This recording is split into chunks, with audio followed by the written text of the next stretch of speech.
video guy. Hey man, thank you so much for your work. And yeah, we'll just make a local recording and send it to you. And maybe Chris can do a backup for me. I will run one, and maybe Chris. I'm doing a live recording as well. So okay. Yeah, maybe also if there during the interview there are some things that they can say better, or so, I can also interview them via Skype, and then it would be real useful if you record that for me. Sure. So make it for your promotional and what's your idea about video. I can use that as well. Yeah. Maybe the ones from you that got the best shot and the best audio, like you with the world map behind it. It looks really cool. I don't know if you can talk well, but can you hear me okay? Yes. Yeah. You're clear. And he talks well. He's a good talker. I'm a talker. Yeah. And that other guy with the cool mustache is also really cool. I have to base this They're on talking about you, Kai. Okay. Did they already see me? I don't know if they can see me. Okay. I'm in the frame, right? Oh, no. Yeah. We also have a graphical artist here who come to draw everything we're talking about. Hi. It's the guy on the third guy. It's Robert. Very cool. That's awesome. Well, maybe we should just start with intros, and Abby will hopefully join while we are doing intros. So I'll just start. Like, hey, I'm Griff Green. I work with Giveth. I'm on Team 3. I was going to be a. I would jump into Team 3. I'll pass it to Seth. We missed the. Hey, how's it going? Hey, I'm Seth. I'm on Team 1. Yeah, nice to meet you guys. Hi. Abby, you want to, or Jeff? Jeff, you go next. Sure. I'm Jeff. I think I've met most of the people on this call. I've been interested in curation markets and bonding curves for quite a while, and that's kind of the underlying technology that is going to help build the ecosystem. So I'm back in Canada for a couple of weeks and looking forward to be back in Europe and hanging out with all you guys at Odyssey coming up pretty quick. And I'll pass it to Abby. Sure. Hi, guys. Just hopped on. Sorry, I was running late from a meeting. It's great to meet you guys.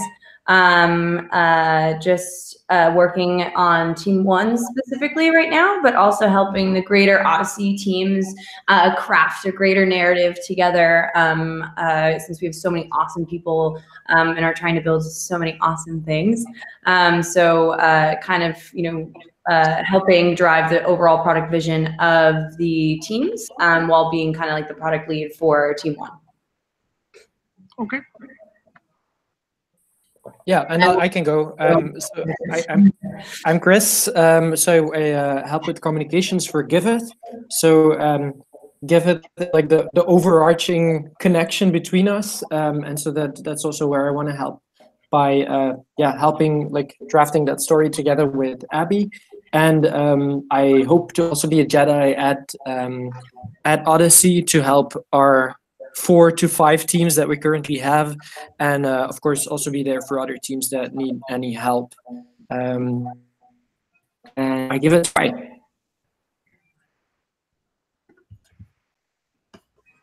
Kai? Oh yeah, heard it, Kai. I give it 2.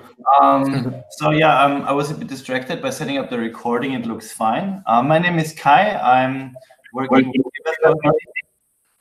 and I've been captain of Team 2 so far and herding all the cats. And you know us as a quite extensive team that's trying to cover a lot and do a real big thing here. And I'm very excited. Nice to meet you all. And I'll give it to, I think, the crew on Spawnet's end to say hello. Yeah, so I'm Sponnet, so I'm participating in Team 2. My background is more like all the technical knowledge. I have a blockchain background with blockchain work for the last 2.5-3 years. So I'll be assisting Team 2 in like implementing. Hey, it's a little hard to hear you over Adele, sort of playing in the background. Who are we still missing there? Seth, maybe? Yeah, there's like Adele playing in the background, maybe. Yeah. It's kind of difficult to hear you.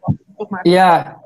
Yeah, People and are not talking, best to mute yourself. yeah, and if you can just move the mic closer to you guys, because I think Spunnet has a soft voice and he's so far from the mic. Okay, but go ahead, continue introducing yourself. I think that might be everyone. I guess. I guess we still have JP. Yeah. Hi, I'm JP. I'm the track lead of the Nature 2.0 track in Odyssey. I'm very curious to hear what you're going to do with 5 teams, because basically what we are giving as a challenge in Nature 2.0 is give a part of the solution that wouldn't fit in any other track. Because we really want you to think outside of the box on non-economical ecosystems. So if it's interacting with other teams, I'm very curious to hear about it. Nice. Well, is that where we want to start? Is just like the overall what we're trying to do, or do you have a pretty good idea of that? I don't have any idea of what you want to do. I have a clear idea of the challenge, how we want to basically break the economical paradigms that in the other teams are okay if you follow them, and in this track we want you to break them. So I'm curious. Okay, well maybe I can give like a 5 mile high view, like without any details, and then we can break into what each team is doing, and especially focus on like team 2. Yes. Because we have 5 teams, right? But the main project that we're all working on is kind of just team 1, team 2, team 3. This is this idea of creating an economy around a cause. So you've heard of token bonding curves, I assume? Yep. So we basically, team 1 is really focused on creating a token bonding curve that people can donate into, donating like in the old fashioned sense. Here, when they donate, they actually get a speculative asset of value, and their donation, at least when it's in steady state, ends up being fully in the bonding curve. And then when those people cash out of the bonding curve, they actually pay their donation at that time. So basically, anytime the token bonding curve is designed to represent an economy around the cause and almost create like a stock you could think of that represents the value of this community. So that's the big financial space that team 1 is working in. But this team 1 token is used by team 2 to actually allocate funds. Here we're basically creating a DAO. Team 2 has the governance system is in their hands to determine where the funds that the DAO holds are spent. So they use this thing called conviction voting, which is of Michael Zargham's design, and we then also have like some really complicated math that we have to figure out how to implement in smart contracts, right? But so you have the token bonding curve for team 1, you have the governance and the DAO for team 2, and then you have the proposal framework for team 3. Team 3 basically has uses the Giveth DApp, which is kind of a transparent donation crypto application where anyone can propose milestones, and then team 3's job is to figure out how to get those milestones so that team 2 can vote on them, so the DAO can actually vote on them. And then when the milestones do receive funding, then they get paid out according in tokens. And so that's kind of what team 3 is focusing on, is kind of the last mile solution. Because, okay, so then they get tokens, and then what, right? So then we actually have this other group that we work with called Libre that can convert crypto into money in people's bank accounts in Mexico. In fact, they can go beyond that, and they can create people without bank accounts can go to an OXXO, which is like a 7-Eleven in Mexico that's all over Mexico, and they can get cash in their hands. So they have a really cool last mile solution for even the unbanked. So for Team 1 and Team 2, it's really more of a macroscopic thing. It's like this: we're going to use the rejuvenation of the forest in Mexico as the proof of concept theme. But Team 1 and Team 2 are really like, this is something that can be used by anyone. This economy around a cause that has a DAO that decides what to do with effectively almost the tax that's extracted from the token bonding curve. And then Team 3 is a project that's really just focused on rejuvenating the forests of Mexico and how do we turn this economy into actually making impact on the ground so that we can, help the rainforests in Mexico. Team 4 is going more macro, right? Team 4 is taking what we do for the commons of Mexico and implementing it for all these teams and adding in interesting ideas like, what if it's not just money that are donations? What if there's time? What if there's labor? What if there's a way to allocate those kind of resources and assess the value? So they are hybrid banking then. Yeah. So they're not really they're part of this think tank for sure, but it's more of a separate thing. These 3 teams are really integrated. And this is the same with Team 5. Team 5, I'm not 100% sure what's going on. Michael Zargum, who's kind of working with us on all of this, is leading a more of an assessment thing. I don't know if Jeff, on that if you want me to. Yeah, the Team 5 that is kind of encompassing like this overall like systemic measurement layer that would lie on top of this, all of these different modules that we're building from Team 1 to Team 4. And the goal of that measurement layer is using some really cool open source software that allows you to measure impact basically, right? And measure, for in this case, the tool is used to measure open source contribution to GitHub repositories. So by using different tools that allow you to measure and weight certain contributions, you can actually create a really awesome measurement system that could be applied to a commons. So you could measure the labor that this entire commons system is, the impact of the labor that the commons system is contributing money to. So it kind of closes the loop, because a big thing with all of these teams is being able to actually prove that everything's actually benefiting the commons and the communities involved. So Team 5 is trying to wrap it together and introduce that measurement layer that allows you to give some measurements to inform everything else that's happening within the system.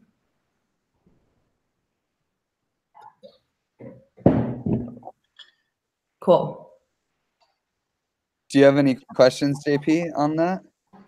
Well, I have a big challenge at the moment because you are now coordinating a narrative with 5 teams, and I can understand that what you're building is impressive, and it would be a perfect fit in the world of today. So you take building blocks and you put them within the economy of today.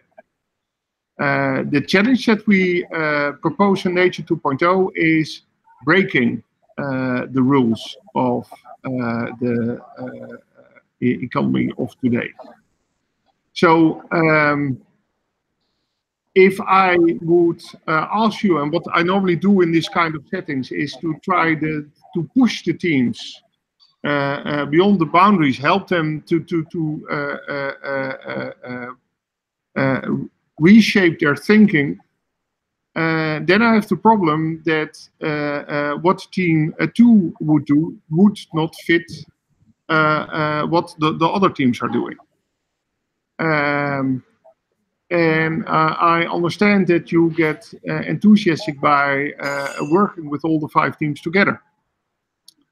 So the question is, do you want a Team 2 that can excel in the Nature 2.0 track? Because then we would talk a lot about doing things differently. What are the ways that you can break the boundaries, challenge the paradigms of today?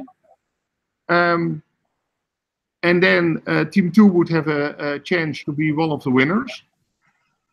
or we say, no, the team 2 is going to contribute to what the other teams are doing. That means that they won't become a winner in the Nature 2.0 track because they are not following the challenge. But we can build this whole commons. And this is the challenge that I now have. So I think this is something you and I touched on a bit when we met in person, Jan Peter. And I think so ultimately what we are looking to do between these 5 teams is to build out a common stack. And this stack would be composed of multiple different modules. Each team is hacking on kind of one component of each of these modules. There are other modules still to come.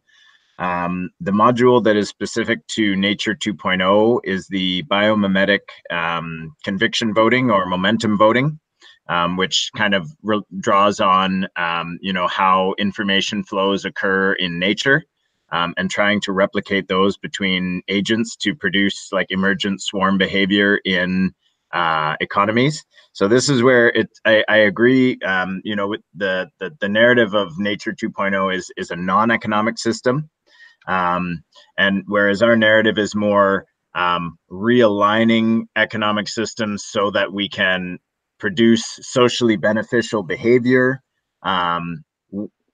for actors who are pursuing the profit motive. So in other words, if they produce behavior and actions that are useful for the commons, whatever that commons may be. In this example, we're talking about forests in Mexico, then they will benefit from socially producing commons beneficial behavior. So this, and I mean, we've been working on this narrative. We are definitely open to tweaking the narrative. This is a little bit difficult to coordinate the number of teams working on various modules. If there is any recommendations or advice, because we understand that each team needs to fit their track like a glove. And that's Nature 2.0, and that's inclusive banking, and that's the tokenization of ecosystems track. But at the same time, we're working to build each of these components into a larger commons ecosystem that could be kind of like a tech stack for any of these various movements that, a lot of the great ideas in Nature 2.0, they would benefit from a way to bootstrap funding, a way to attribute community governance, a way to fund proposals, whether that's through the Giveth app or something else. So it seems like a lot of these projects, these great ideas keep coming up against the same hurdles. And what we're trying to do is produce infrastructure by which all of those ideas can not only happen, but also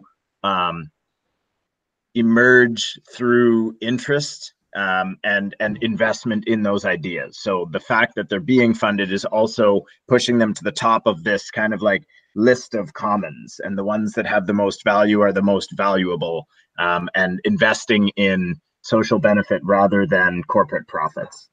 So I mean, we're definitely open to tweaking that narrative to suit, and I mean, you are the master of these narratives, so we're definitely open to all your ideas, and yeah. Well, what would be great if you could tweak it that way. If that's not a problem for the other teams, is I don't want money coming out of the system. Because if money comes out of the system has to have a business model. And we are basically continuing the crappy engineering that we are doing now in all our solutions. The main audience that I want to reach through this hackathon are the grid companies and the pension funds. The problem of the grid companies is that they are the non-commercial part of an energy system, and that and we invest billions every year. And of course, all parties in the economy like the idea that we pay for energy. And payment of energy means that if you look at the 40 years for which we invest today, is that we can have an energy system where there is ownership in energy. And that means that the people who own the energy can control if you get energy or not within 40 years, because then technology will be far more able to interact. What we want you to work on from the energy perspective is an ownerless energy system. So that you can build by uniting all the people who you ask the question, how would you like the idea that you never have to pay for energy again? That's bad news for all the people who are part of the energy economy, but would be great news for all the people that are dependent on energy. And while we invest for 40 years, if energy breaks down, you can look now to Venezuela. After 2 days, there's no transportation. After 5 days, all the food goes bad. And there are now a lot of people working on business cases in energy who say we have to trade on flexibility. So the profitability, the economic wealth of the system is at max if the system is in a very, very bad condition. And making this condition more bad will give you more money. But what you are playing with is some of the essential values of our society. And you're willing to break that because of money. So one of the reasons we as a grid company are investing in such a system is how can we bring the brightest minds together who say, okay, we want to save the world and don't become the next generation of millionaires. And by ensuring that everybody always has enough energy, so not making it an energy market, but a system where all the entities cooperate to create an energy resilient commons towards abundance, so that your goal is the manifold of energy solutions, that would be great. That's why we have, for example, researchers standing ready that can give you all the different energy systems of which we say in the world of today, they are not feasible because you cannot make money out of it, but it would work. So if you take, for example, your house, all houses have a water entry. Water with salt and a membrane is also an energy system strong enough to power a house. But of course, that would be terrible from an economic perspective. So this is a solution that the companies will not pursue.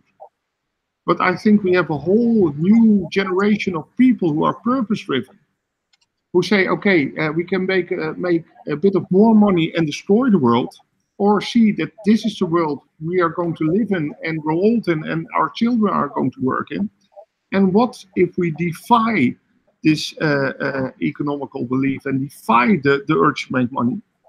And this is why I want to connect these kind of solutions to all the parties who work on critical infrastructure. Because investing for 40 years and creating a system that will work for 40 years is a problem we all share. From a pension funds perspective, they sent their best team to our track. They have the challenge that they have now a lot of money, and their promise to all the people is, if you go old, we will pay for your life. But give the world 3 or 4 big medical breakthroughs, people get 20 years older, and there is no way that they can get the additional money in to pay for the 20 years extra. So you get the question, okay, you can have 20 years more of your life, of your children, of your loved ones, but you will have to live in poverty because we cannot get the money in.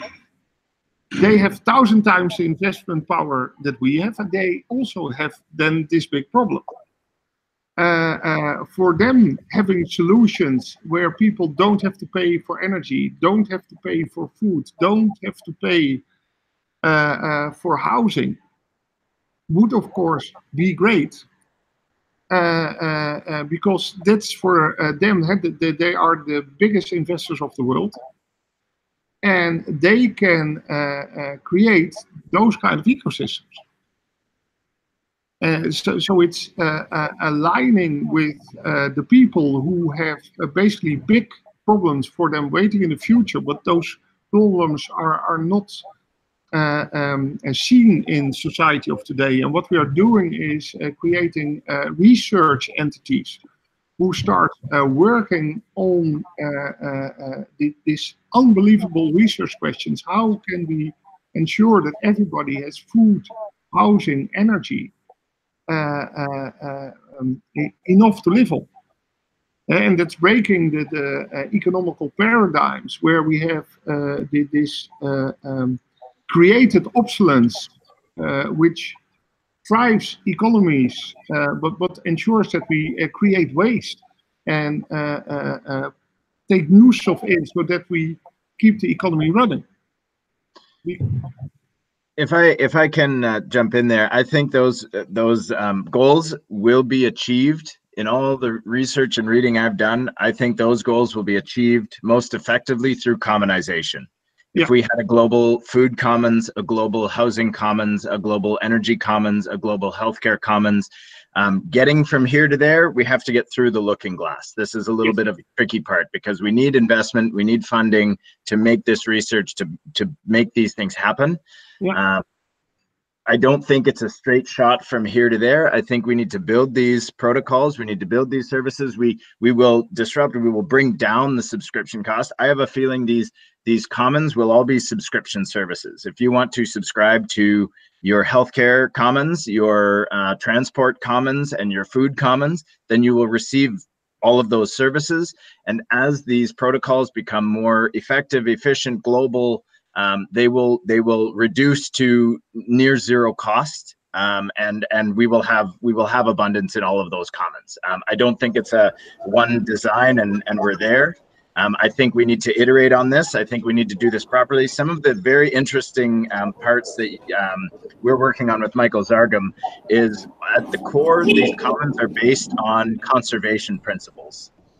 So we are defining core conservation, economic conservation principles, and then building off of that. So we're calling these token physics, which is the first time I think we've been able to specifically design economies for a purpose, and designing those mathematically from first principles so that conservation is maintained.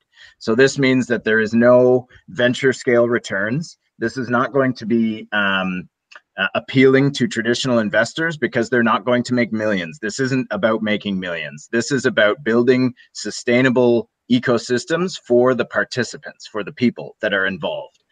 There are no millionaires walking away from this, because every dollar that's extracted from the system, I completely agree, makes the system $1 less effective at delivering services to the people who need it. So we're not looking at venture scale returns when we're designing these ecosystems. We're not looking for outside investors who want to make money, because that is extractive in profit taking.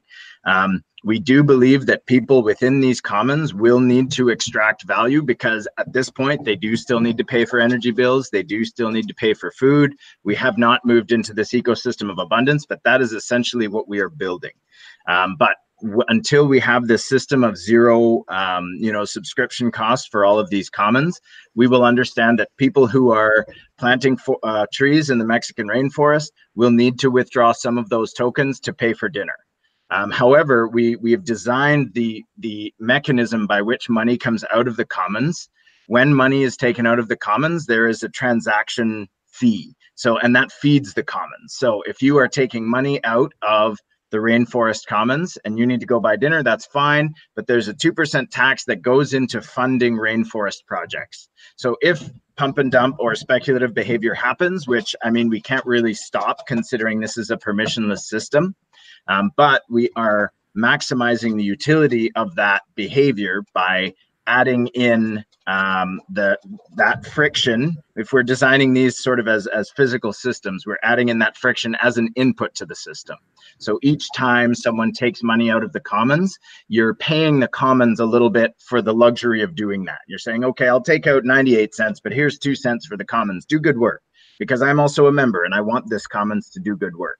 And that behavior, so even if you have non-interested speculators coming into this commons, because again, we can't really keep them out, but they want to buy and sell to make a profit, well, they can, but along with that profit it turns it into an engine for funds to come into the commons, for the commons to continue doing the good work. So this is kind of how we're trying to align current economic behavior with desired user behavior so that we can move forward into these systems of abundance. Yeah, I get the point, but if you take, for example, our a 7-step approach that Kim sent to you all, then what we are proposing is 7 steps to think about your system, and you're not allowed to think about money until step 7. So that you have the whole engineering done, you have the whole social engineering done before you start to think about money. And if you follow those steps, what would happen is that you have a completely different system. Because this system of all the 5 teams are, and I think it's great. It's just, my challenge is how am I going to put it as part of the track? It is break the paradigms of today. What we want to the teams, if you mentioned that Team 2 would only be a Nature 2.0 team, then I would ask them to take about emergent behavior. I would strongly recommend not to build control systems. I would ask them to take one topic you're going to build and then look all of the crazy steps people are doing now, because the steps the people are doing within the value chain are aimed at forcing people to pay, not solving the engineering problems.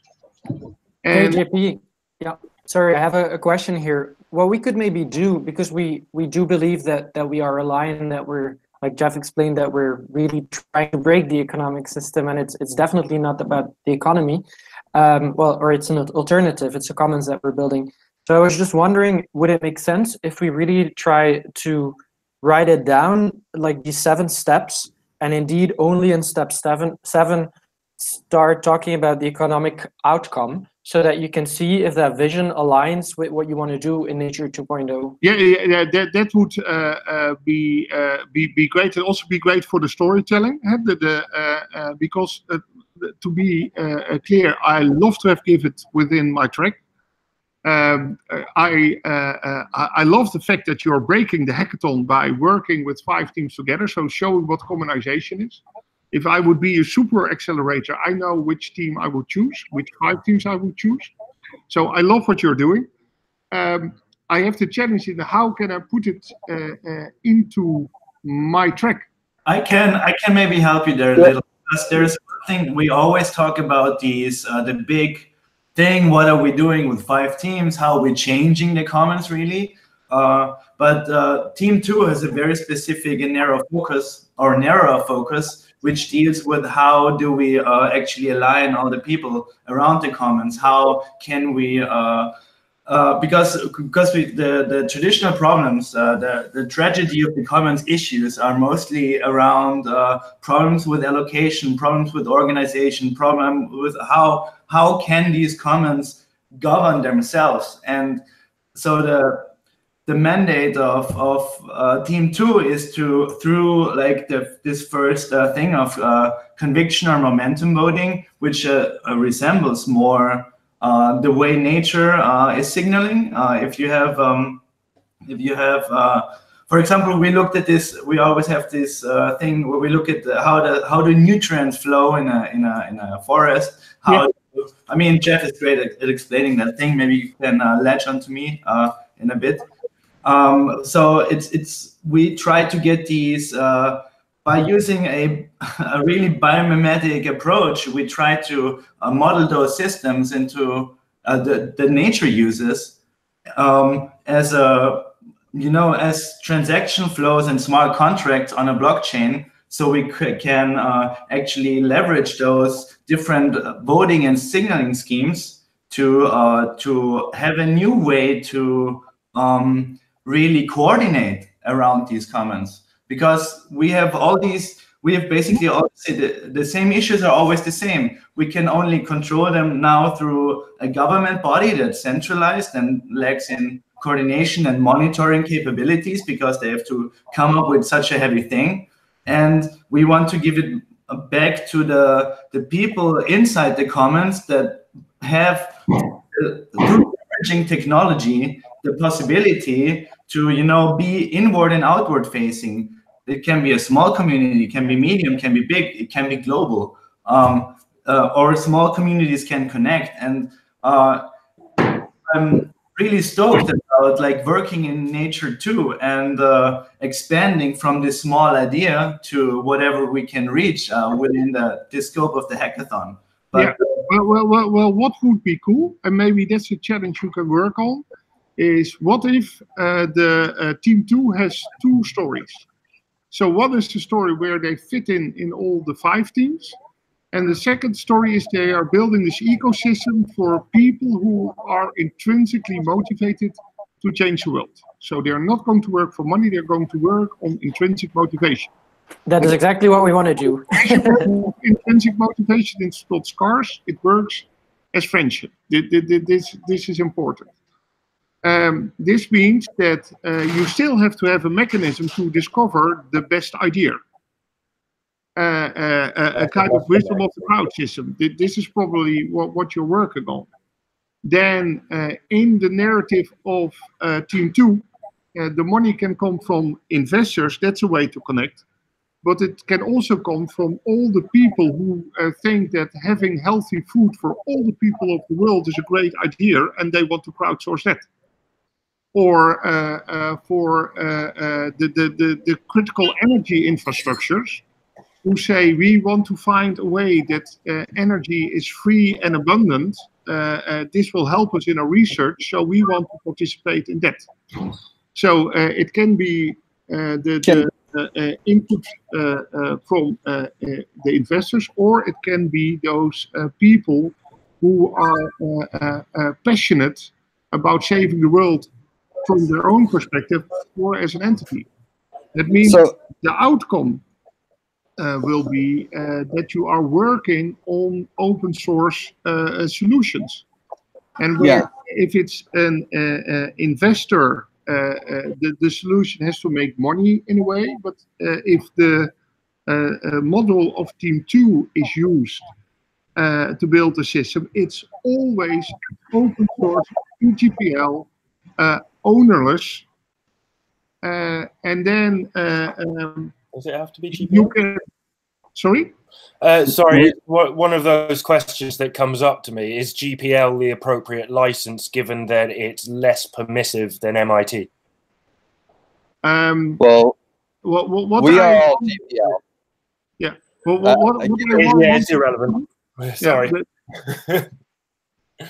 I don't know the MIT license in detail. What I want to ensure is that you do not do the work and then a commercial party comes and say, okay, this is great. We're going to make a commercial system. So I want the non-commercial nature of the license to be part of any continuation that we're building on. That's why GPL is a license that everything giveth is under GPL. Yeah, everything we do is GPL.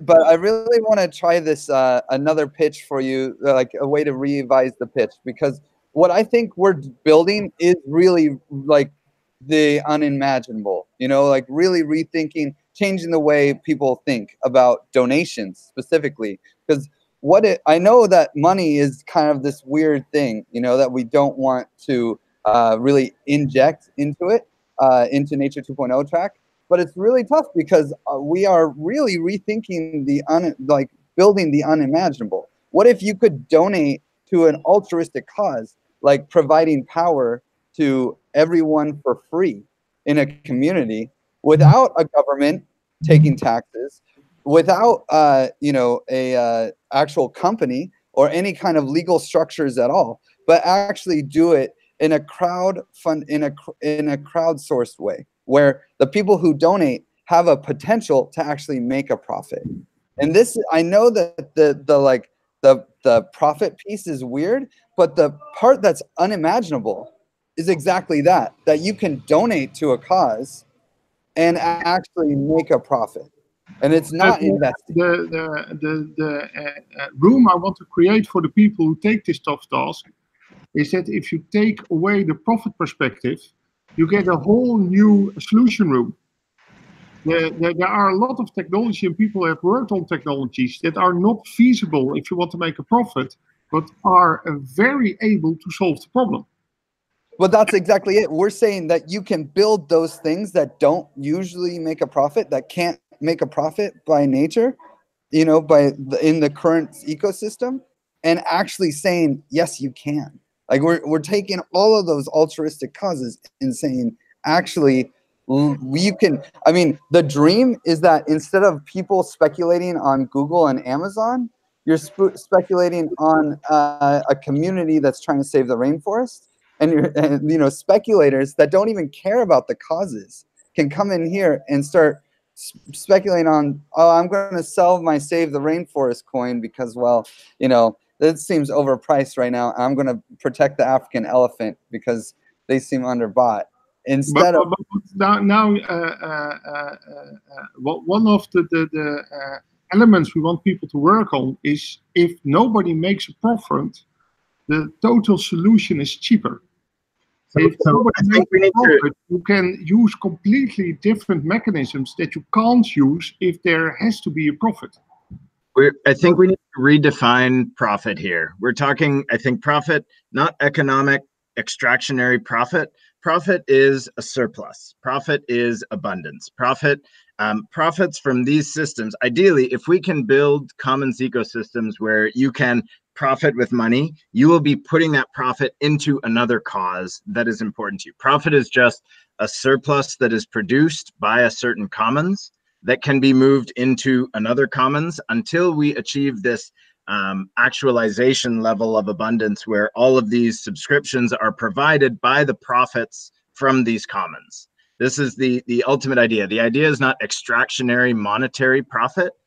The profit idea is abundance and surplus provided by these commons because they are so well aligned that profit is just surplus that is produced that can be put into other commons efforts, because in the beginning, all of these commons efforts will need investment, and it doesn't have to be speculative investment. I mean, it can be because these systems are permissionless, but the idea is that the profit, when I say profit, I think we really need to work on redefining this away from extractionary and money into we are profiting and producing a surplus that can be fed back into other ecosystems that need to be bootstrapped to the level of abundance. Well, what's going to be very important for Team 2 is that they have an answer what is the room they would have additionally if they would kick the idea of profit out of their solution. Because this is a research question, basically what we are paying a lot of money for to have 10 teams to work on. And if they are allowing the system to generate profit, they never will have this experience. And for us, the whole point in participating in the hackathon is to have some of the brightest minds to explore the room. And this is unimaginable for us because we always think in profit. We always think in money. We are trained to think like this. What is your additional room? What is your additional space if you don't make profit? And if you start thinking in that way, what are the systems that can inspire you? We talked about the oxygen system. It's the product with the best lock-in of the world. If you don't breathe, you die. But because all the trees create abundant oxygen, nobody in our current world is talking about oxygen, the trust of oxygen, the governance of oxygen. Because we don't care, because you cannot make money. And that means that the sun delivers an abundance 1,500 times the amount of energy, raw energy, on your roof. We have put this energy into a system where energy is scarce, but your starting point is 1,500 times the abundance, and that's only one source of energy. So what would happen if you take these lessons learned of thinking about having not profit as an outcome, but just people who have access to energy like they have to oxygen, and how would this work? So I think. Can I just jump in here really quickly? Yeah, sure. Because this is very applicable to some narrative stuff that we've been putting in here. That I think the reframe of getting away from profit as we look at it now is really important, because when we look at what the systems, the concept of the common stack is to simply create a sustainable and continuously funded and self-governed community. So the sustainable is the key part, right? This isn't to make profit. This isn't to make profit in the traditional sense. This is to sustain with a profit inflow, to create a surplus, to create a sustainable ecosystem in which people's labor is covered. The expenses that go into their labor are covered. And I think the reframe is important, because we think of profit and no profit, but there's this in between of being able to utilize capital streams to actually sustain labor in benefit of a public good or commons. And so in the creation of this system is to simply, yes, there's profit incentives, but the profit or incentives aren't in the traditional sense. They eliminate the financial constraints of the members who are involved in the community, giving them the opportunity and opening up their ability to engage in a more emergent and new value networks, such as, being able to exactly everything that you're just saying of like, what could we do if we didn't focus on profit? That's exactly what the system is doing. Because, right, we're leaning into, we say that people do need to get paid. They have to. This is something that is traditional to our system if we want anything to change. If we lean into that and say we can satisfy a financial constraint, then we can truly envision everything that you're saying, right? Of like, but people don't have to get paid, people have to live. So that means they don't have to have a job. They want to work on a purpose. So if you take the 7-step approach, it's all about intrinsic motivation and doing things that you're passionate about. Totally. Have a group of people who want to save the world. You will have other people who say, this is great, they are actually saving the world. How can we help? Because the only thing I can do is bake cookies. So I can do nothing. Mm-hmm.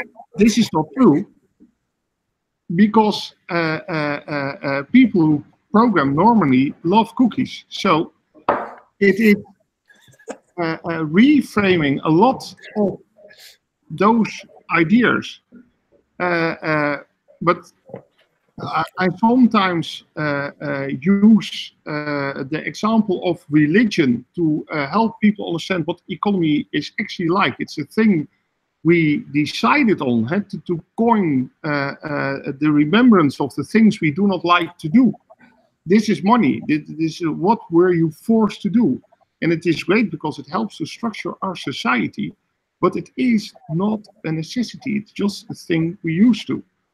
What happens if you take the profit into what you're doing, then it's making a non-religious system with a priest.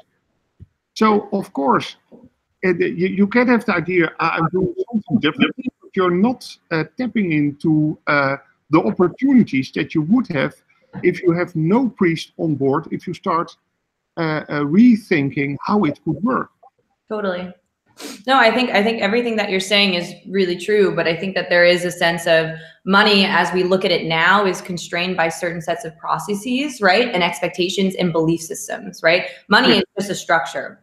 Any type of currency is just a system of beliefs, right? Yeah. So when you are able to approach money as a currency, as with a new belief system, and this is what we see with tokens a lot, right? This is what tokens are just representations and encode value in a way that we can ascribe to new belief systems. And that's kind of where this is going. So I'm with you. I think we're all really in total agreement. I think that just with our general narrative, the goal is to say a new approach, which is being able to, within our current system, within people who are experiencing this pain right now, give them, within cooperatives who are going to for-profit investor, owned paths because they can't be sustainable and competitive in this market. How can you create modules using this new technology that is crypto networks and primitives to start actually implementing and solving their problems now? So there's but then there's also the greater vision of when you actually change belief systems of value and behavior. So there's both narratives there. But I think that that's kind of, coming from our approach. This can be implemented. You know what I mean? This is something that we want to be able to test and see work within our current. But what we want you to use the DLTs for is not to create a coin, because if I have a coin, I need to have scarcity. Scarcity is only important in human systems, and we create scarcity so that we have the feeling of value. Where if you look at what is valuable in nature, that's what's there in abundance and freely available. So what nature can show us is rethink the concept of value. What we don't want you to do is to build a system where I gave the money, so I want to have a benefit.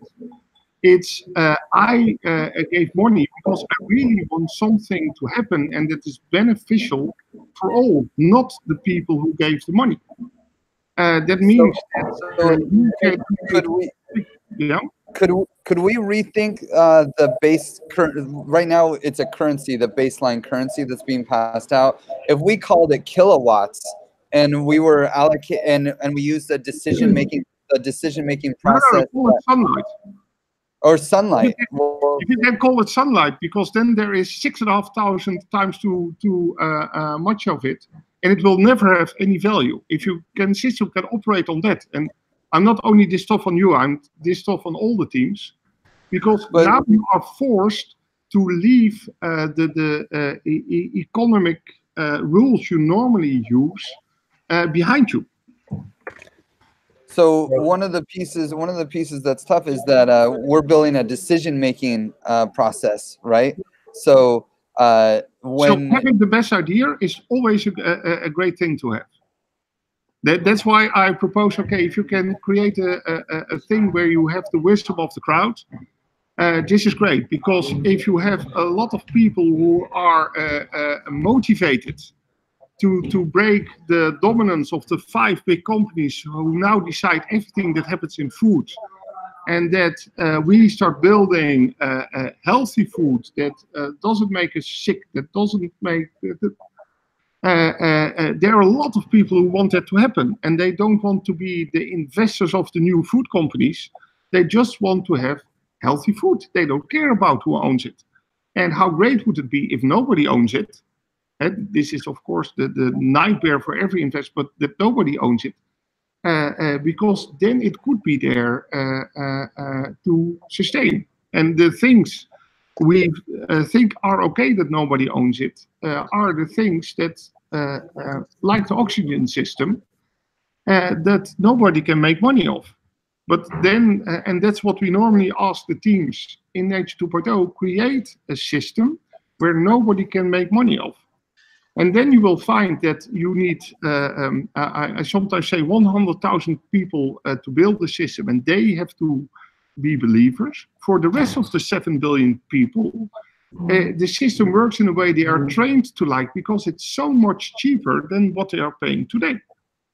So you need 100 people who are inspired to change the world for 7 billion people.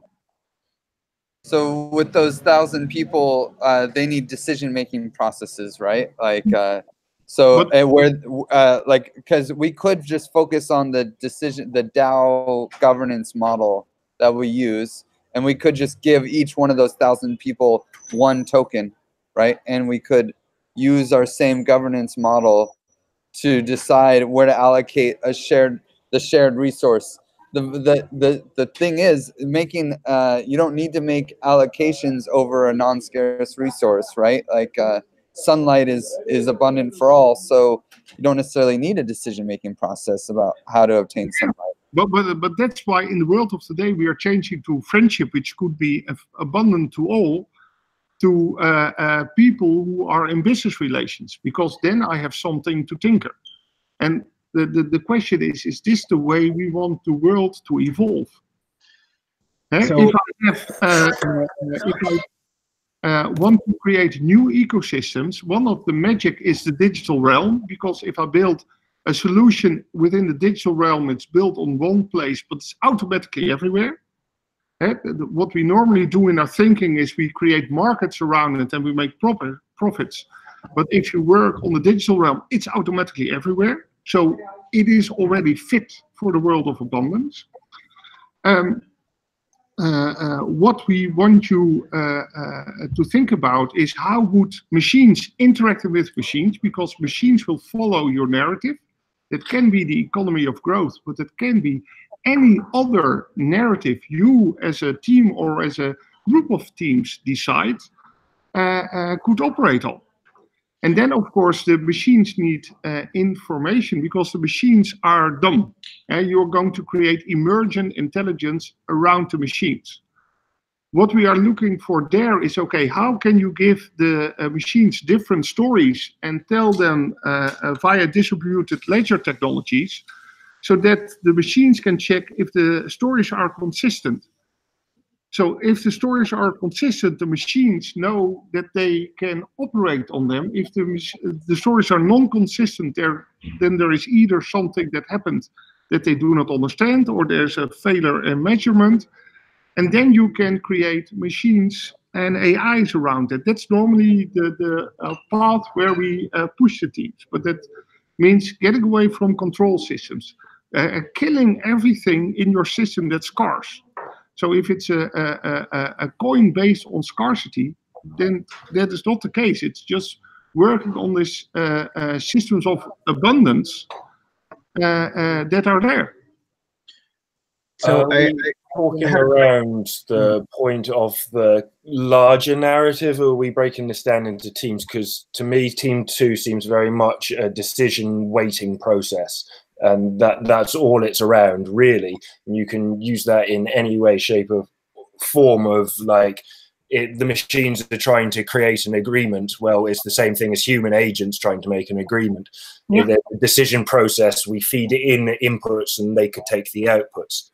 But what the second team should be to be truly a part of the Nature 2.0 track is on Give It 2.0. So that Give It 1.0, so the 5 other teams from Give It are how can you start the transition? And the Nature 2.0 is doing all the thinking work. Okay, but if you're breaking the rules, how would Give It 2.0 look like? What are the building blocks that Give It 2.0 would like that are so radically different from Give It 1.0, because this helps me also, because these are the research projects I want to found. These are the cooperations, the co-creation spaces I want to create. Yeah, and I think, JP, that's important that we for that reason fill in these 7 steps, and that will help you, because indeed we've been focusing mostly now on the bigger narrative and on the economic part that we're still like discovering ourselves, and we don't have all the answers just yet. But you said before that like your investors and your audience are the grid companies and so on. So you have to realize that the reason that we have 5 teams is because it's so extremely complex. And so all the teams are focusing on specific components. So what you also can see it from the angle that this specific component that we will be building for Nature 2.0, which is signaling and like showing your preference, this actually really answers what you ask in your challenge. How can you, people are frustrated that they cannot have a say, that people decide for them, that it's a very decentralized way of making decisions. Well, we're actually building a DAO. That is what we are doing with this, like in a very, as Jeff always says, in a biomimetic way.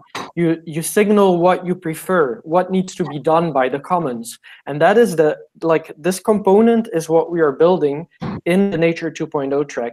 So even if you say, okay, yeah, guys, I agree with step 1 to 6, but 7, I don't believe in like the economic picture that you're making here.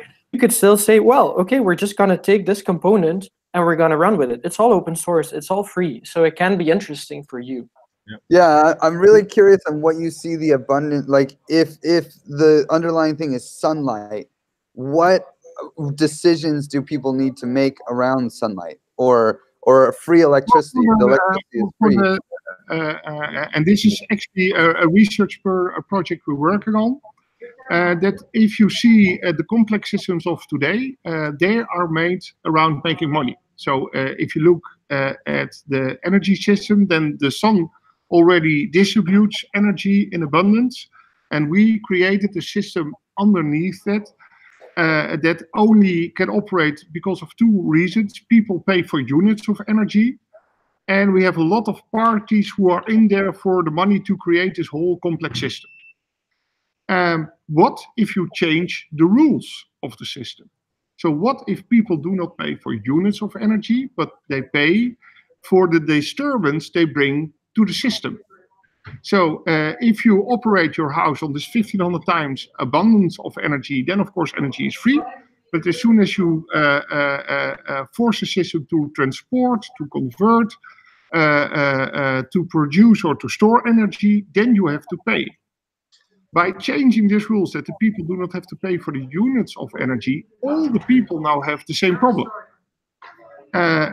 Because they do not want to have to pay. And what we also did is we kicked all the people who just want to make money out of it out. So there is not the belief in only electricity or gas. There is this hunger that you want to bring your local community or the bigger community to a higher threshold at which you have to pay.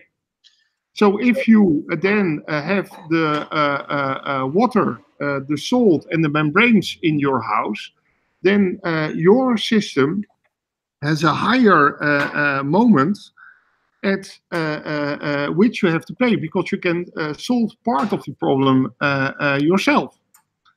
And what you then get is not a system that is only have electricity or gas, and that can be have markets and where people fight for the cheapest price. Then you have a lot of different energy solutions.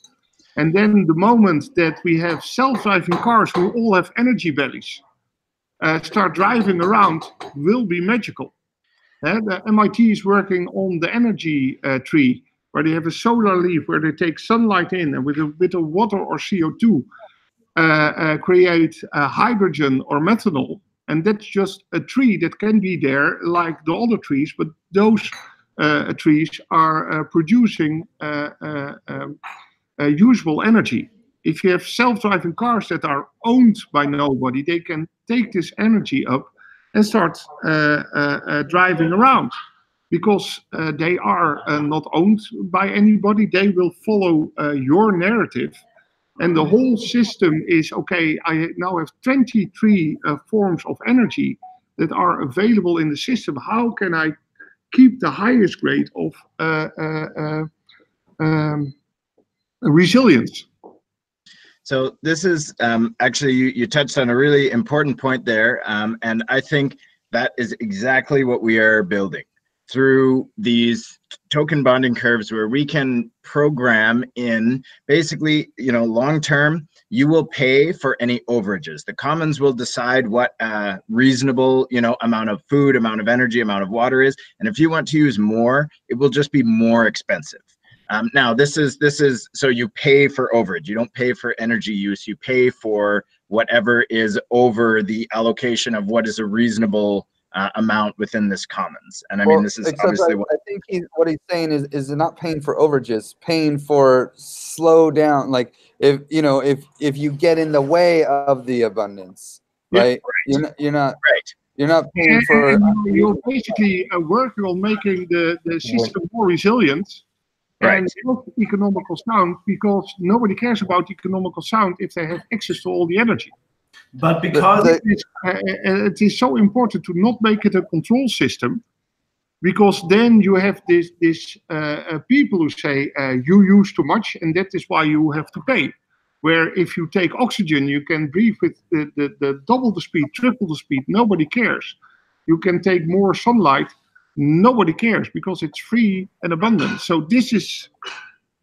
So, but I'm still. Can you help us figure out a good place for a decision-making system in this abundance? Because because what you need are the minds that are able to think in non-economical narratives. So if you now have the engineers, they have a second force that helps them to shape innovation. And those are the business guys who ask the questions: how can we force people to make to pay, and how can we keep them on pay? What you need is a different force, and this is something that the people are not used to. You have to help the systems to work radically different. What are the possibilities, and how can we find this out? How, if you have those open source teams that want to work on the solution and just need housing and food and to be part of the coolest project of the world, how do we find the next step in software that they have to build? So I think I would like to make a distinction, or perhaps get on the same page with you here. So when we say non-economical, I think we are talking in, I think it's a semantics. So oxygen, our oxygen system is an economy. An economy is just a flow of value. And I mean, this is where I think our difference is. It's an economy not including money. It's an economy of value flows. So if there's a forest, there's a forest that receives carbon dioxide. Only if it's scarce. And we want, what we are pushing the teams toward is how can you get the scarcity out of the system. That's why as long as you pay for units of energy, the thing that decides if the new energy is valuable or not is the question, can you create the units for a cheaper price than the units you pay today? If it's not about selling for units, but creating ecosystems where people do not have to pay at all, they open up for all solutions that create also energy, and that helps to get the resilience of the system up. And so, right. I guess maybe we should stop using the word economy. I think that's where we go on to different pages. If we say ecosystem, the oxygen ecosystem, there are inputs and there are outputs to a forest. You input carbon dioxide, oxygen is output. This is a surplus. This is a profit in that ecosystem, in that it is produced abundantly and there is enough of it to enable other organisms within that ecosystem to breathe. Yeah. Okay, so if we say ecosystem and surplus instead of economy and profit, but essentially a system designed by humans, we would have calculated, okay, how many humans do I have? How many oxygen do I need? Then this is the amount of trees I order. I create hubs around the tree so that I catch the oxygen. I connect the hubs to pipelines, and people pay for oxygen. Because now I have just enough oxygen so that the people have the feeling it is scarce. And I can dominate the world, because if you don't have oxygen, you die. It's like looking at an anthill where ants have 6 different roles.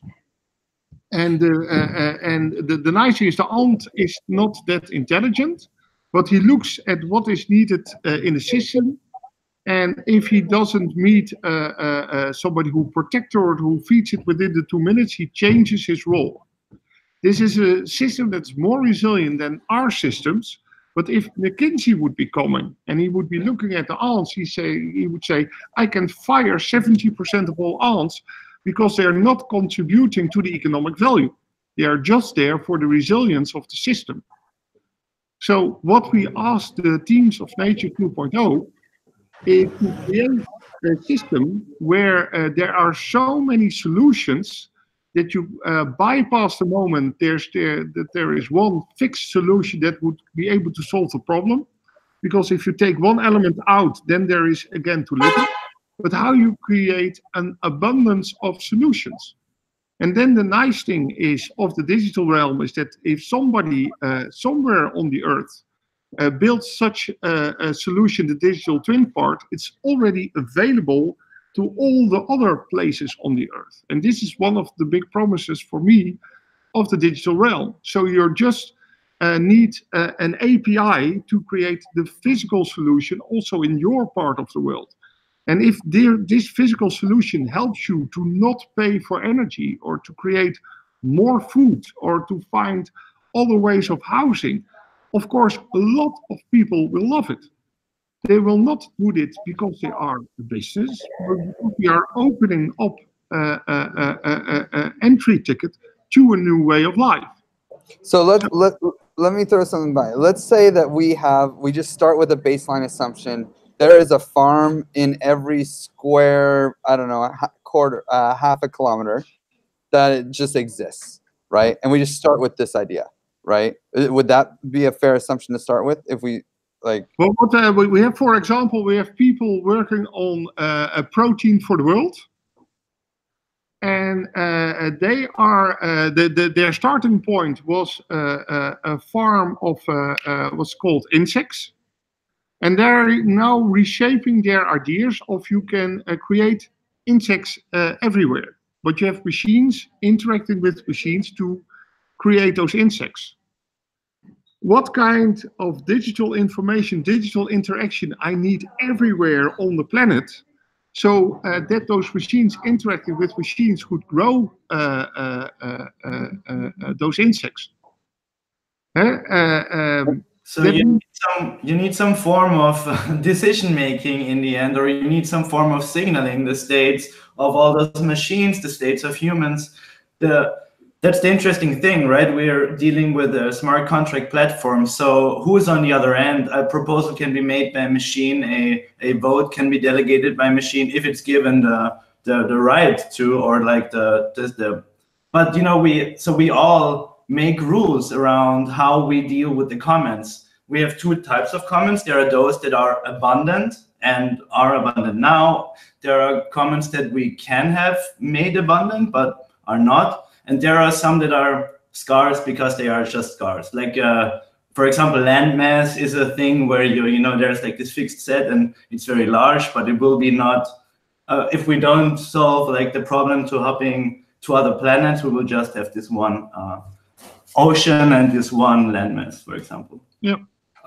So for abundant ecosystems, you want to basically make decisions that you said would restrict people in a way for causing disturbance to the system. Because if it's abundant already, it's more important that the system gets not. For example, one of the tricks that how you can inspire people to build a multitude of solutions. Because resilience means that in different situations you have working solutions, and they are available at no additional cost. So how can we inspire people to do that? And then having this dream that you don't have to pay for energy is a dream a lot of people get. But the fun is that they are not building their cheap energy solution for themselves, but they are building the whole energy solution for all. Energy isn't scarce. If you ask people about energy, they say, I have to reduce the amount of energy I need. But on their roof, there is delivered by one source only 1,500 times the amount they need. So what we do within the economy is that we play games with the heads of people so that there is some scarcity they believe in, and they start to work for it and offer money. And what we want to do with the Teams of Nature 2.0, not only in the hackathon, but also in the years thereafter, is to see if we can find teams, if we can find people, if we can build ecosystems around it, who start working on the fact that there is a lot of energy, more than enough for all. The only problem is that we would have these kind of solutions, you cannot make money out of it, and there are some people who do not like it. But having energy for all, there are far, far more people and intelligent people who, for this is very valuable. And for us, company, it's just so tragic, because I really think that like we could take our solution and it would be what funds to build the machines for the insects, what funds to get a solar panel on everybody's roof, what funds this is the idea, is that we would be able to create. I know it doesn't fit Nature 2.0 very well, but it would be so cool if we could take all the Nature 2.0 tracks and add them as like economies in this. I know, you know, and then look, we can, because we create this system where basically the people who really are the experts, they can quit their jobs and they can get the materials and they can start focusing on building these things for the greater good. But it involves an economy, you know? And we have to get through the looking glass. We're working on getting through. I think you're firmly on the other side of the looking glass, JP, and that's where you need to be. What I need in a pitch at the end is a story behind the looking glass. Right. And the building blocks should be feasible in the beginning, because else the other teams will hate you, and I don't want that. But I also need it to be part of beyond the looking glass. We can write a solid narrative around the other side of the looking glass. I think most of our components are about getting us through from being transition aware, understanding that you know, an economy or an ecosystem is just value flows. I think the big problem with the economy is it is primarily a profit-oriented value flow. It's only a profit-oriented profit flow, and that's what we want to remove. We want to be away from that and challenge your thought on the value flows, because if we're talking about friendship, if we're talking about oxygen, there are a lot of examples where this value flow doesn't work in that way. And find these and try how you can make them inspirational. So I guess when we talk about implicit motivation, so I mean, in my opinion, if we look at the semantics of it, I profit from friendship. I profit in feeling good. I profit in a surplus of good feelings and, you know, good chats and advice, and that's a profit. That's a surplus. I mean, a profit if we are being loose with the term profit. It's also a non-scarce value flow. But this is what causes the intrinsic motivation. So ultimately, what we're trying to do is to if your friendship gets more and the other guy's friendships get more and nothing gets less, then it's a great value stream. Right. This is you have, of course, this I hear very often. You have competition in nature, but it's the form of symbiosis where both parties lose. What you see is what's value in evolution are the form of symbiosis where at least one thing is beneficial for one species or even both species. So this is the nice thing of if you can bring that into your system, because you profit from friendship, but your friend also profits from friendship. Right. And this is why you cannot make money out of it. Why would people pay? Right. If you take the Facebook has created a business model around friendship, but it's not helping all the people to be happy. It's just making the people unhappy. Let them fight, because this is what's make the platform more relevant. And you want to think it the other way around. But I think it's important to note that, you know, we don't go around being friends with people for friendship's sake. We go around and because of the benefits to ourselves and the benefits to others. So it's feeling good, it's advice, it's you know, all the companionship, you know. So those are the reasons we do it. We have to have something positive that comes to us and to the other person to encourage that intrinsic motivation. Yeah, but I don't want to fight. I don't want to fight and force our idea in there. You know, I mean, I want to work with this abundance idea. I mean, I think it's worth our time to try to play the game, because we can try to say no, but in the real world we need this value. But that's not that's not the system we're playing in, right? The idea is let's step back from the real world in this, because like when I hear this idea about, oh, let's have machines making insects, I think, well, who's going to pay for the machines? You know, and it sounds like that's not a concern, right, JP? Well, the nice thing is that if those food would be healthy, you have a lot of people who now have to go to a supermarket to buy their food. And the business model of the supermarket is that they go to the people who supply them and say, that's nice, but you're going to offer the same food at 75% of the cost next year. And the only thing the food producers can do is lower the quality. And we are the entities who take this food and put it into our body. So if you talk about with Norman people and you ask them, okay, how do you like to feed the fact that food gets healthy, unhealthy and unhealthy? And of course, there is healthy food, but you have to pay 10 times the price. From an engineering point of view, it doesn't make sense at all. What would you say if we create food that is cheaper than the unhealthiest food imaginable? Would it be a system that you want to contribute to in your ideas, in your time, maybe with your money? Then a lot of people will love this idea. And these are the starting points of your movement. So they require people to contribute time, which is a scarce resource, money, which is a scarce resource. Like it sounds like we can kind of skip that though. And we can just say no. If you would have a starting point, and we could actually provide the starting point because we have all the things ready. You have a grain called fonio. It's the healthiest grain on earth. It's gluten-free, and almost nobody knows it. Why? Because it grew originally in Chad. And as soon as the people came to Chad, the French people, they took the fonio out and put the European wheat in. This had tremendous results for Chad because the fruitful fields disappeared and Chad became a country of deserts. The guy who I could connect you with is Jurien Rosin. He's the guy who brought quinoa to the supermarkets. So he knows how it works. He has the ecosystem, and he really hates what happened to quinoa because quinoa happened.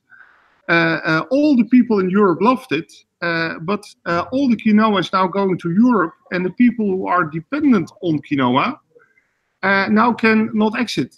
And he says this can never happen again. So he has this project around fonio, and he already flew to Chad. He talked to the Minister of Agriculture, and he has been giving land. He has been giving people. He has farms that are ready to start. And if you look at Chad, it's a country where people are very poor. There is no money, so there are almost no NGOs. That means that what they care about is how to feed the people. They're not thinking about money. They just don't want to starve of hunger. So they would be very happy to work on common sense to build there. This is an ecosystem that I have in place for you. I have chef cooks who really like the idea of fonio and want to create this narrative. You can do fundraisers about it. You can work on the technology part, but you could also be big in all the food sites because you're talking about the healthiest grain on earth that you do not know. If you Google it, you will find reports of the BBC, this is a kind of non-economical narrative driven by a whole country. And of course you can make the day, yeah, but time is scarce. Those people are dying of hunger. They really would love this to happen. How? The issue is distribution is scarce, right? So the issue is a distribution problem. They grow the how do you say it? Quinoa? Fonio. Folio. The nice thing, it's like a grass, so it would have crops every 6 to 8 weeks. If you build the ecosystem for Chad, I can connect you to the people in India. You have a lot of people of India who made a career, work outside of India, but still have a connection to the rural village they came from. There are also in desert-like states. If your system works for fonio, your system would also work on other places. So you're creating machine-to-machine ecosystems that help the people to grow food. So like for fonio, what we would do is we would say, hey, this guy who's an expert in fonio, all the other farmers that are experts in fonio, we would get them together and we would have them actually like kickstart this commons, but they would do that with their assets, right? So we could basically their scarce assets, because they do have scarce assets. Thinking about, okay, how can those assets be different? And one of the challenges another team has, who is also working from an African perspective, but they're helping the plants to protect against the results of our climate change. They want, they're going to help all the farmers of the world, or all the people to grow plants of the world. And they have the problem of, okay, how can we help the farmers in Africa, because they do not have computers. Now I can create systems where they buy the computers, or I can start thinking about movable computers. It's blockchain and AI. AI enables you to create new digital species, and they will follow the narrative that you are giving them.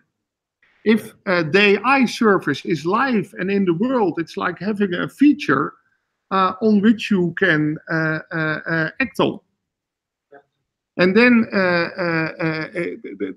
this is the kind of crazy narratives we want you to get in. Of course, we are not expecting you to build all of this in 2 days, but what we want you to have, and that's why we say this preparation time is so important, is a narrative that could be inspirational. Because if we have pension funds there and they have the problem, we cannot pay for the life of people if we have 3 big medical breakthroughs, we want to have their investment power for you to work on. It's not that one pension fund is going to give you 10 million euros, because it's a very strange idea, but it is not that strange that they cannot fully. So they will give you 100,000 euro. The other pension funds, there are a lot of pension funds. Like there are a lot of grid companies. Grid companies are traditional, but what I'm trying to do, for example, in June in Madrid, is to align the different grid companies and to get funding to this crazy kind of researching, because nobody is looking at the solutions that will work if nobody gets money. All the people are working on the solutions where you get money. So we are looking out this whole solution space that nobody's looking on, but could also work. And this is kind of movement out to create an H2.0.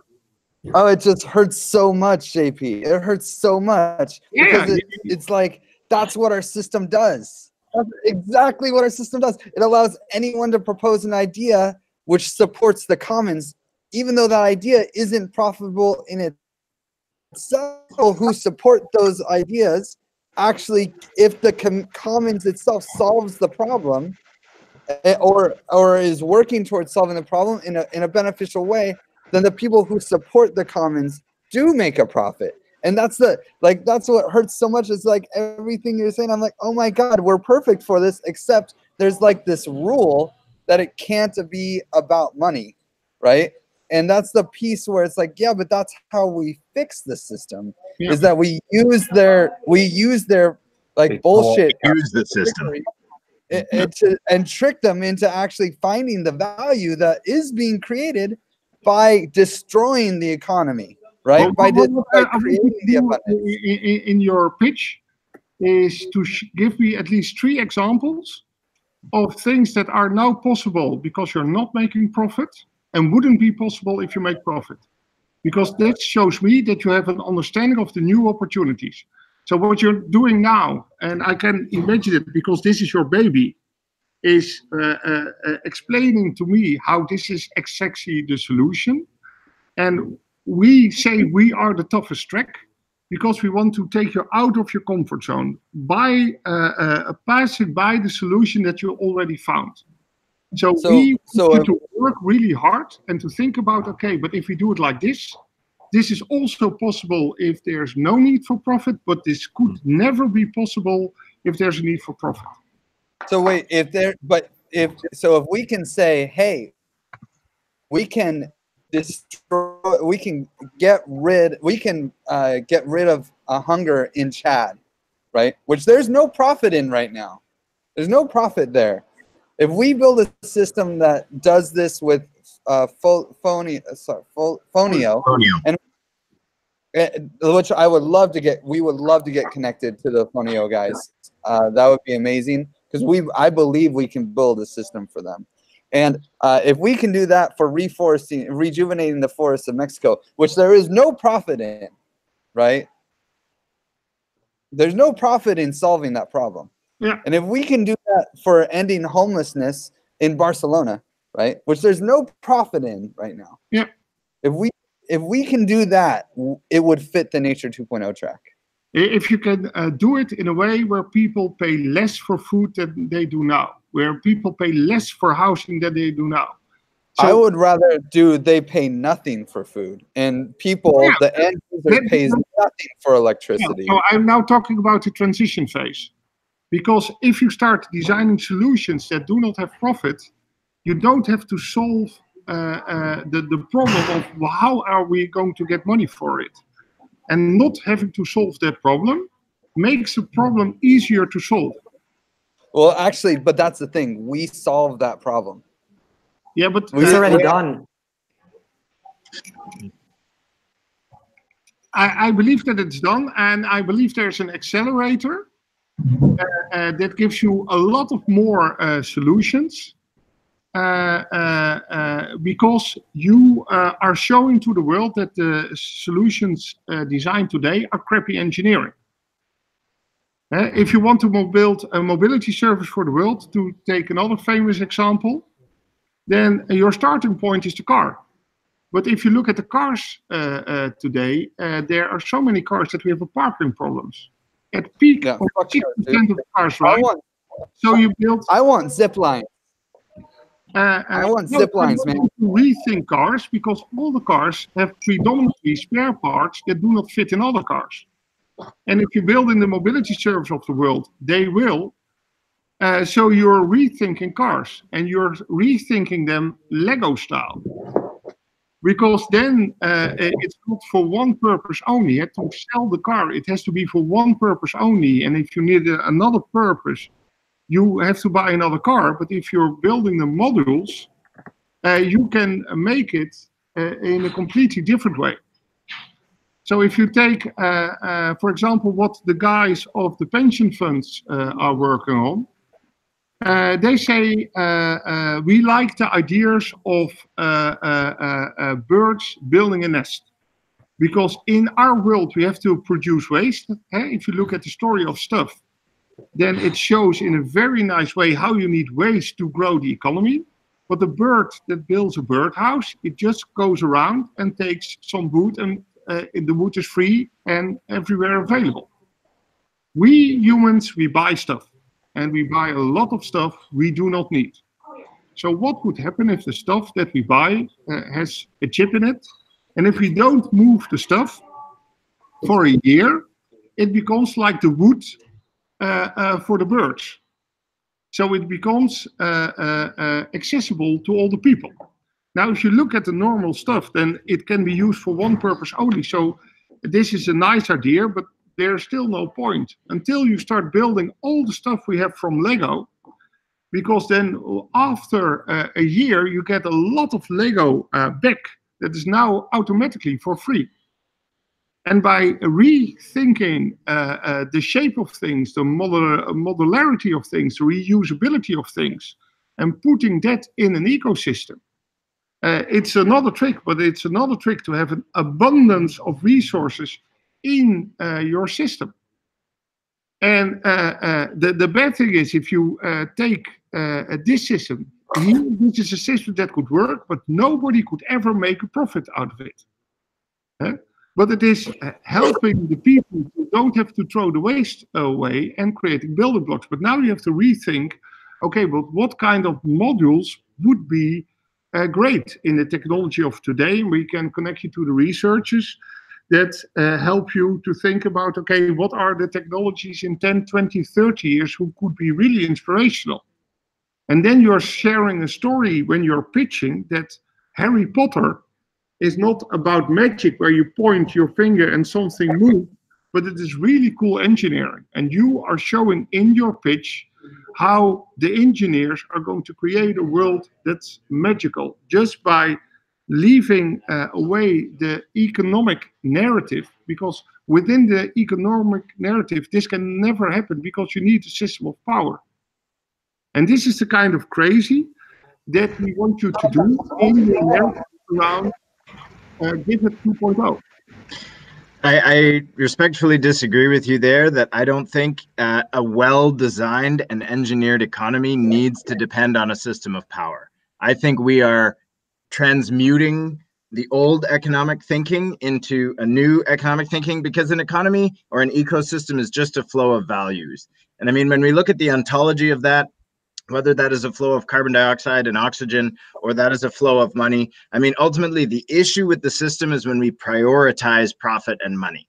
If we can just allow money to be a value flow that provides resources for the things that need to be done, then it is an abundant, emergent, non-top-down controlled, but grassroots, well-designed engineering-wise, that all of this abundance can flow to where it is needed in the network. I think I think it's a semantic issue to say non-economic. I think we can just program away and abstract away the economics. There is still a value flow in that ecosystem. It's just not prioritized to extract profit from it and hoard that profit. That profit is a surplus that is paid out and goes to the parts of the network that it is needed.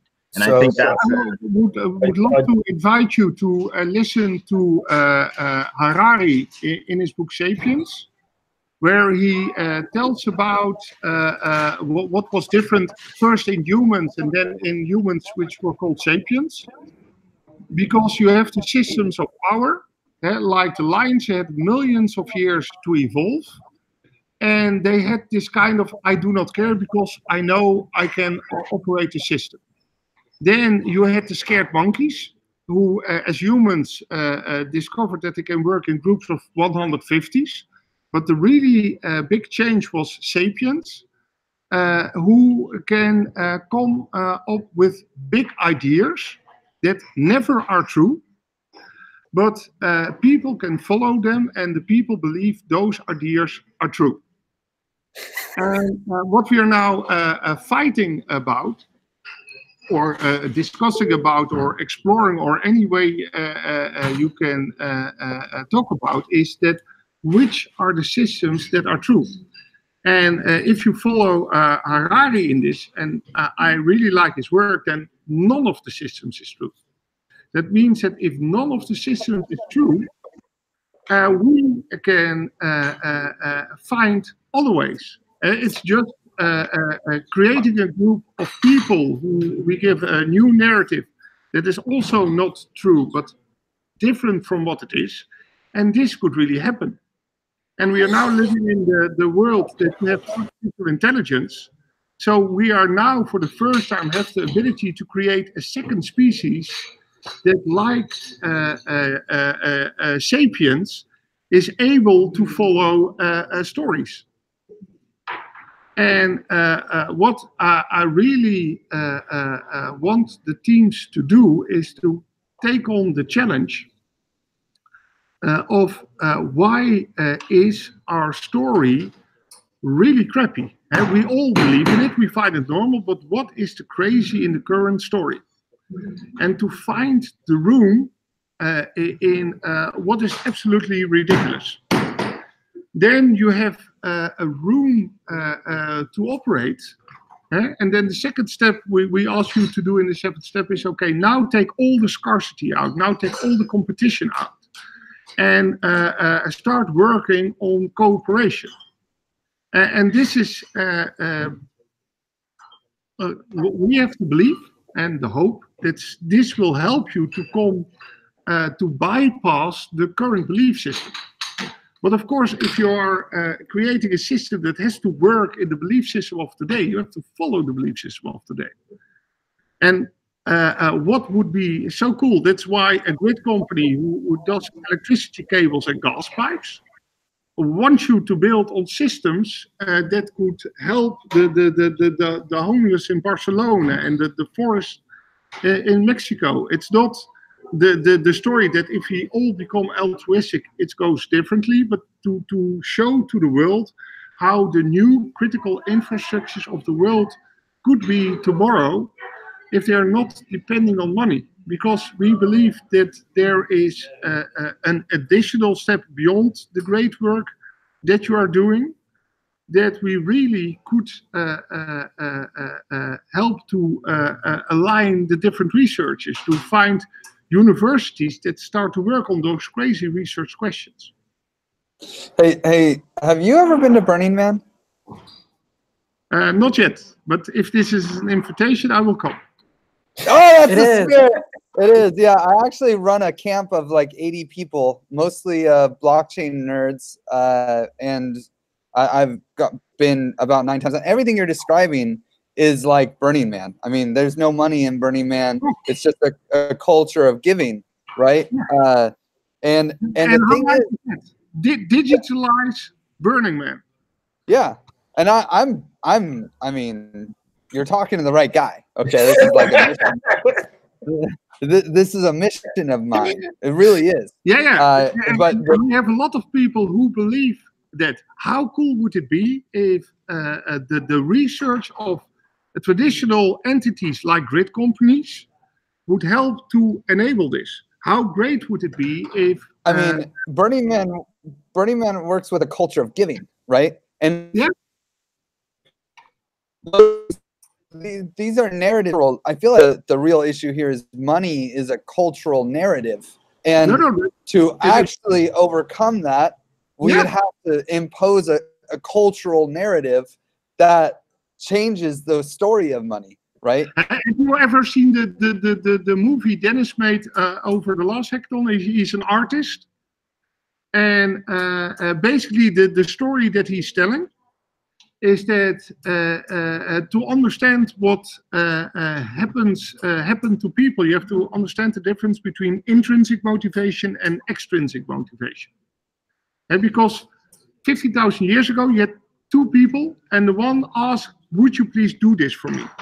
And the other said, "No, I really, really don't like doing that." And then the first guy said, "But what if I give you a chicken?" And this was a very important question, because it changed the place of man in nature. Because the second guy now said, "Yes, I still don't like to do it, but I'm going to do it because I like the chicken."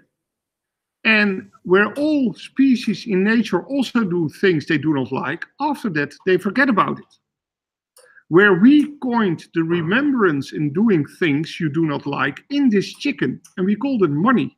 And we take the remembrance of doing things you do not like and put it in a grand narrative, which we called economy. This is a choice done by humans, not followed by any of the other animals. It is a complex story, so their heads will have a hard time doing it. But it's also something which prevented them from doing this. So if Burning Man is about giving, then this is what happens in nature if entities co-create and cooperate. Humans are trained to not do that and to ask the question, what's in it for me? And the answer is a great experience. A place where you can live and follow your heart. It's returning back to the moment that you are 11 years old. And there are 2 entities called Mom and Dad. They ensure that the world around you functions, that there is housing, that there is food, that the house is warm. All the things you do not care about, but are essential for you. And now we are creating these machine-to-machine ecosystems that will do the things that are important for you, but you automatically forget about as soon as you go to sleep, because they are not stories of your life. If that is creating a whole civilization around Burning Man, then please follow this narrative. But in Burning Man, you get the economic paradigm.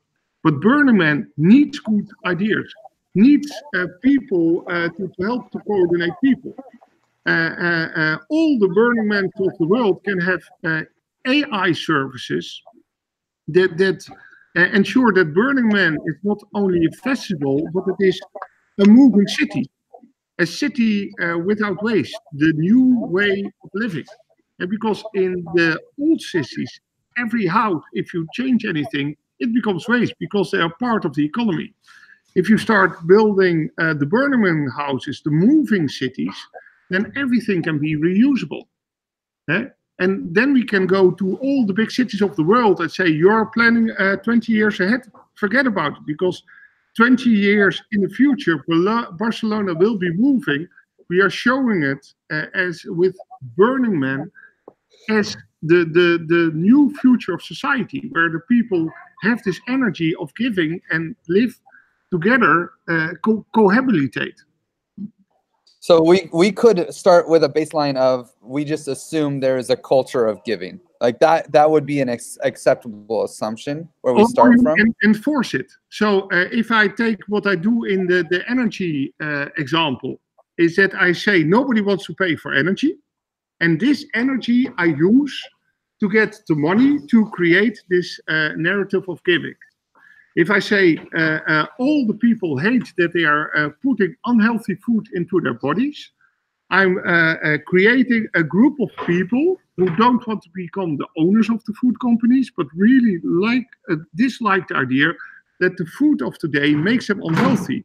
So this is where you look at the pain points of the world of today. If I say a house of today is made because of the business models of the people who sell the material, and everything you change has to become waste. Where if you build a house of Lego, you could use the building blocks and build any house you want. Then I have an idea that unites a lot of people, and I don't start with an assumption because this would make it weak. I take some of the craziness of the world of today that we deem normal, and I start to build on that.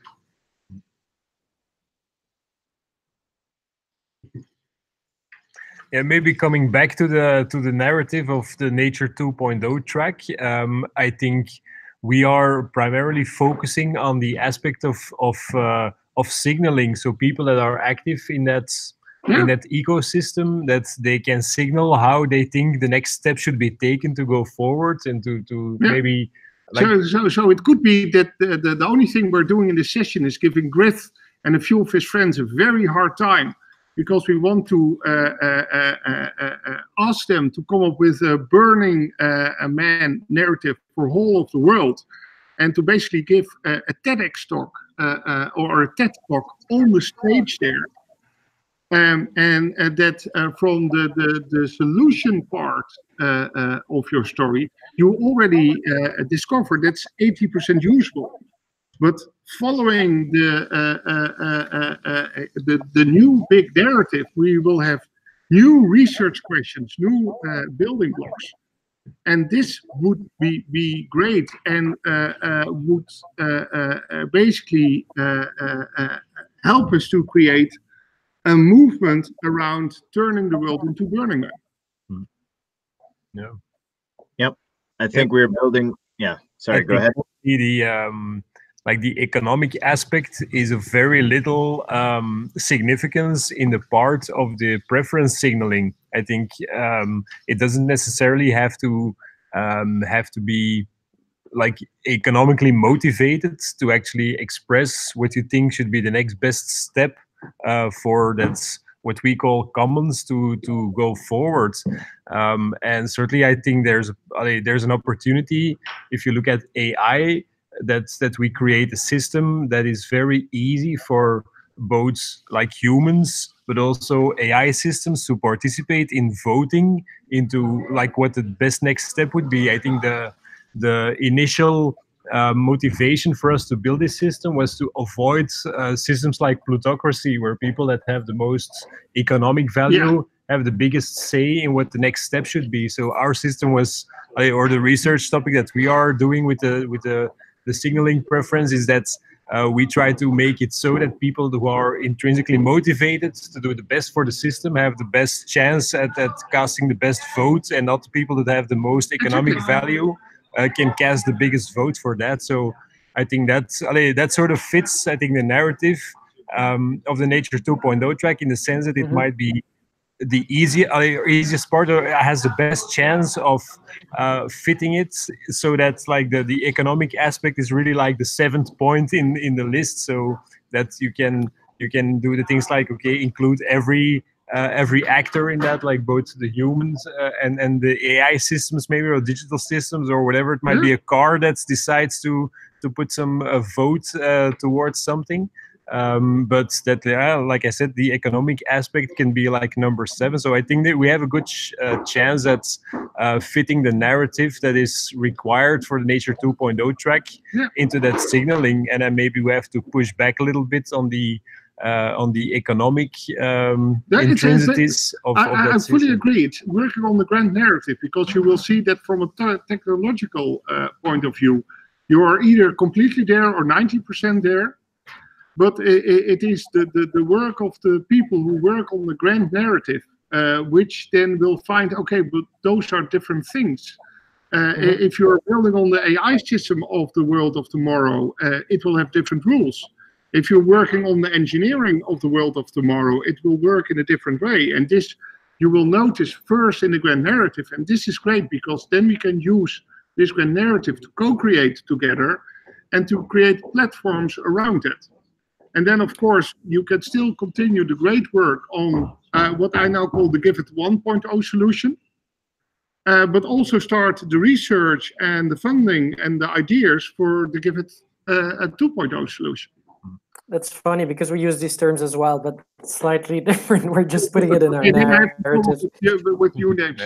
I have a small practicality. My laptop is at 11% battery, and I have just like this little charger, so I think we have about 10 or 15 minutes left, and then we'll be out of power. Maybe this is a great idea that Robert, who made the artwork of this session, shares with what he has heard and what he has seen. Because after this, we're going to make a movie to tell all the people what you're doing. And this is your opportunity to say, okay, we just had this tough talk with this guy with a beard and a ponytail, and he has given us these incredible chances. Okay, we were ready to save the world. We are now even more ready to save the world. But we really need your help. People of the world, we need this and this and this and this. Please align with us, because we are want to break this biggest hackathon of the world, to create a whole new ecosystem. This should be your call for action. So yeah, JP, a quick question then, maybe before we go into the drawing. Is it then okay that we still take a little bit of time, for as much as you give us, like for example this week, that we prepare this in writing, so that we have this narrative first before we go into interview mode? Okay. I would suggest that we do an interview now. And I really love working with the Give It team. I love what all you're doing. And then we can look of, okay, how we can make an update on what we are doing. It's about social media. It's about building and building and building. And for us, what is we still have to talk with Zarkem, who's going to have a tough time that's comparable to your tough time, probably. This happens to all the teams. Yeah. Okay. And then, yeah, sorry, I have one more question then, because you mentioned something very interesting, that you gave us a tough time to inspire Griff to give a sort of TED talk at Odyssey on like what the grander narrative is and how we can turn the world into Burning Man. Yeah. Is this something that you imagine happening at the Odyssey hackathon that we can have? Because I think that would be really awesome that we can. One of the people of our support staff is John Talbot. He's a professional TEDx trainer. And he's going to work with you on the narrative. And you can use as much time as you need and want, so that this narrative, we want you to kill it. So the hackathon will have 20 winners, 2 of them out of Nature 2.0. And we want our teams to stand out. So that's why we have the additional video crews. That's why we are making the artwork. we want you to share the story already so that you can build a community before the hackathon, accelerate your ideas before the hackathon. This is why we put a lot of additional effort in. This is also why Robert made the movies. We are giving you the toughest time of all the tracks. We know that. But we want also to support you beyond what the other tracks are offering. Because we are about changing the world and we need you guys to do it. Well, you know, like we actually want to build the system that we're talking about, right? That we came in here with. Like we have a very specific plan of creating a commons around token engineering research itself, so that we can kind of lock in all the best minds in this system, so that we can allow new economies to emerge that capture the value that's not being captured right now. In the fact that no one wants pollution. Even the guy polluting doesn't want to pollute. You know, no one wants scarcity around food. Everyone wants free food. Even the guy selling food wants there to be free food. You know, and why aren't these things happening? Because the current economy bastardizes this capture of value and we believe we can build new incentive structures using crypto primitives, crypto economic primitives that realign the incentives. And so when you're saying, hey, we want you to build a community around your idea so that it can be bolstered, I'm like, oh my God, awesome. But when you say, oh, but you need to change your idea because it monetary incentive issue, I'm like, oh no. Well, if we change our idea and then we can't build what we're really building, which we believe will change the world. It will allow people to speculate on different groups of people that are trying to issues, and speculators will end up making money if they actually end homelessness. You know, what you're describing there is a co-option of capitalism. Sorry. To summarize, it's a co-option of capitalism. Yeah, we're going to use the system against it. These problems, the money should be happiness points, and if we can create a happiness point system that's specified for each, you know, issue, and you're giving us a platform to actually expand what we're already building. Like, it's hard for us to want to change it to fit the Nature 2.0 track when we have so much opportunity here to actually like propel forward this what we call it Give It 2.0. It's the idea of allowing a decentralized governance system where no one owns the solution, there's no property, but there is an economy, and people that want to you know, help end homelessness still can get paid to live in the normal world, because it's a transitionary thing until we can change the culture, you know. And man, we are so hung up on this idea, and you're giving us opportunities. So if we change the idea, then that opportunity is sort of wasted. It's taking it one step further. So if you call this Give It 2.0, I want you to think about Give It 3.0. Also recognize. So what we saw from the technical part, that it is a continuation. And why we are having all those people who really like to work on it, is that we want you to work on this unimaginable next step. And what happens if you break the economy? And the cool thing is that if you're doing this, you also can talk about what you are already doing. So what would be a perfect bridge for me, because I'm always trying to people to bring to the Give It 3.0 world. And for a lot of people, this is very tough. If there's a Give It 2.0 world, then this really would help. But in Nature 2.0, to compete in Nature 2.0, I need you, and that's giving you a tough time, to build on the narrative of Give It 3.0. And this, the nice thing is, if there's a Give It 3.0, there's also a Give It 2.0. And Give It 2.0 is your dream. So this is how we can align. But we are the toughest track. We are going to stretch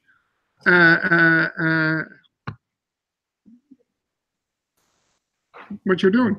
So this is the challenge. This is why it's a challenge. Yep, and I do think we can alter our narrative without altering the ideas. We can start talking about being on the other side of the looking glass. Although a lot of our solutions are about getting through the looking glass. Yeah. We can talk about more about what it looks like on the other side. And I think that's something we can definitely do that fits in with our plans, because that is ultimately what we're building for. We haven't spent so much time fleshing that out because we are still talking to people who are saying, okay, that's nice, but how do we get there? And that is gathering community funding, determining community governance, setting appropriate incentives to make sure that the boundaries of the system are maintained, that we don't, use infinite resources on a finite planet. This is an issue.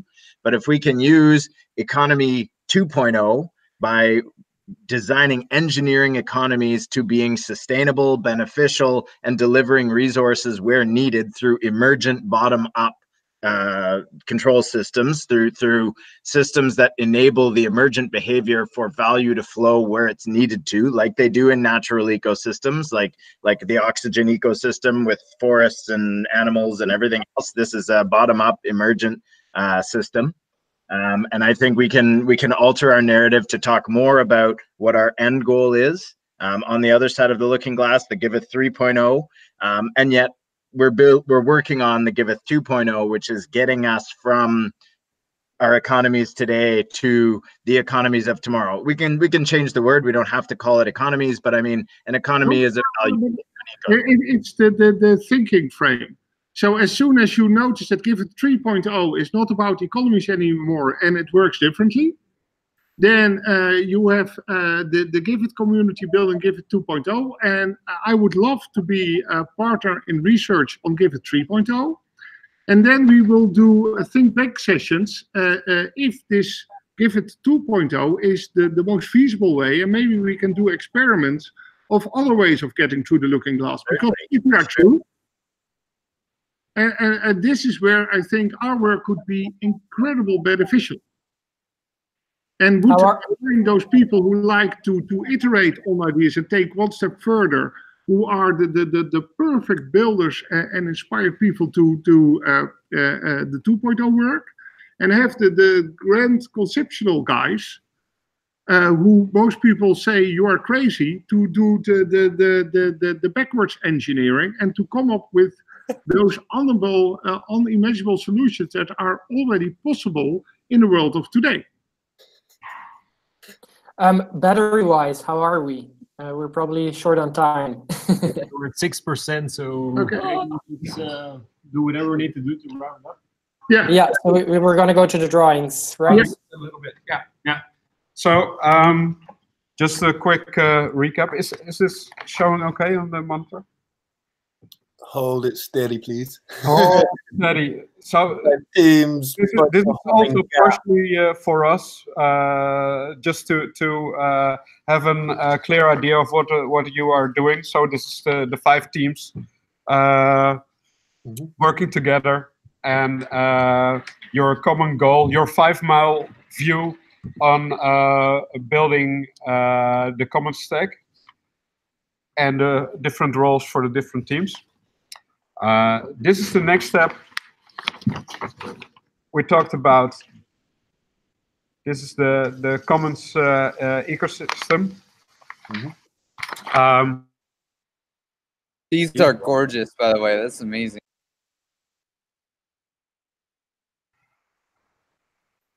Oh, did we just lose them? Oh no. Yeah, I think we might have.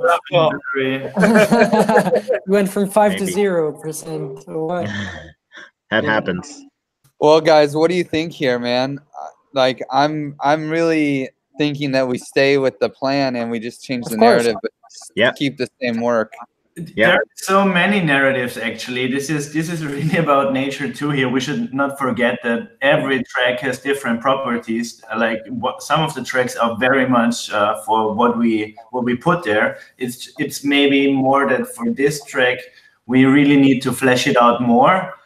But flesh out the one practical thing that we're actually building. But this is really about going into the idea space of, and I really like to have the idea space of how do we design, like come up with a better system to align human and machine interaction and sensor data, and like how can we signal and coordinate. And of course, we have a basic model that's working on with this one crazy technique of momentum voting, and it's a great way to start. And we all know that we're not finished. And Hey, and he's back. So we're back. We're back. Just a little part. We were talking about abundance and resilience, and about not thinking about value flows and control systems. You guys talked about it for more than a half hour, so I think that was important. I drew a little church of money because that was the part where it came back to, until we got to digitalize Burning Man right here. This made the real transition. Burning Man? Have you been to Burning Man? Because it looks like you have. Oh, okay. No, I haven't. So it's he like, also wants to be invited. So we yeah, exactly. So, there you go. So if you recap that, it's probably a kind of 3-step approach from ideation to solution, where now the middle step 2, is about value flow and control system. That's the part that's called economy. But what we need to do is probably take a marker and cross step 2 out and do a little paradigm shift and try to jump from step 1 to step 3. And I think the analogy towards think it through like Burning Man really made that step. So that was what I got from it. So those are the drawings. Yeah, seriously, amazing. I'd like to do more of those if we can. Yeah, is it possible to get pictures of those and yeah, like? Of course, yeah. And Robert with his team will be there during the hackathon. So the 2 days that you are working for the team 2, I'm sorry to say, but the team 2 will have drawers there, so that everything you think it's that helps you to get clearer ideas, but also to help you in your pitch. The drawing team is there, and the video team is there, and the storytellings are there. We are having a very big team for you to share your story during the hackathon. And that's why it's already great to have this community before the hackathon, to get them crazy and involved, and to really gather a lot of people around this. Fantastic. So JP, one final kind of to get on the same page. I know one module of this system is Nature 2.0. I do think the larger system that we are building very much aligns with Nature 2.0 goals and ideals. Are you guys still there, or did we? I think they're still there. No, we might have lost them again. Darn. Okay. Yeah, I was just wondering on like narrative scope, when we're doing these drawings, when we're doing this kind of stuff, should we stick to like, because I mean, conviction voting, the decision-making process, it's great. It's biomimetic, it follows the track. But I don't think it's as exciting as our overall vision. If I think JP is one of those people who can get us access to resources and to publicity and to, the ears for this vision. I think he is one of the best aligned people in this hackathon to be able to do that. And he for sure is going to help us make a video, which is like an interview with you and Griff and Abby to tell like the big narrative that we have that video, because if we have that video before, that would be fantastic. because then it's easy for people to understand. And then in the pitch, you don't have to go into it in that much detail anymore. You just mention like, this is the overall narrative, short summary, but now we go into this track, what we do for Nature 2.0. Yeah, I mean, and for that, I think we got to take advantage of these resources, man. Like, it sucks, and I don't know if JP is going to be. It's so tough because JP is awesome, like a huge factor and to a whole ecosystem that we want to be a part of. But at the same time, like, we can't compromise. Like, I don't know why he's putting in say it can't be about funding, because this is like how we jump through. This is how we break through the looking glass. So I think we can only. What?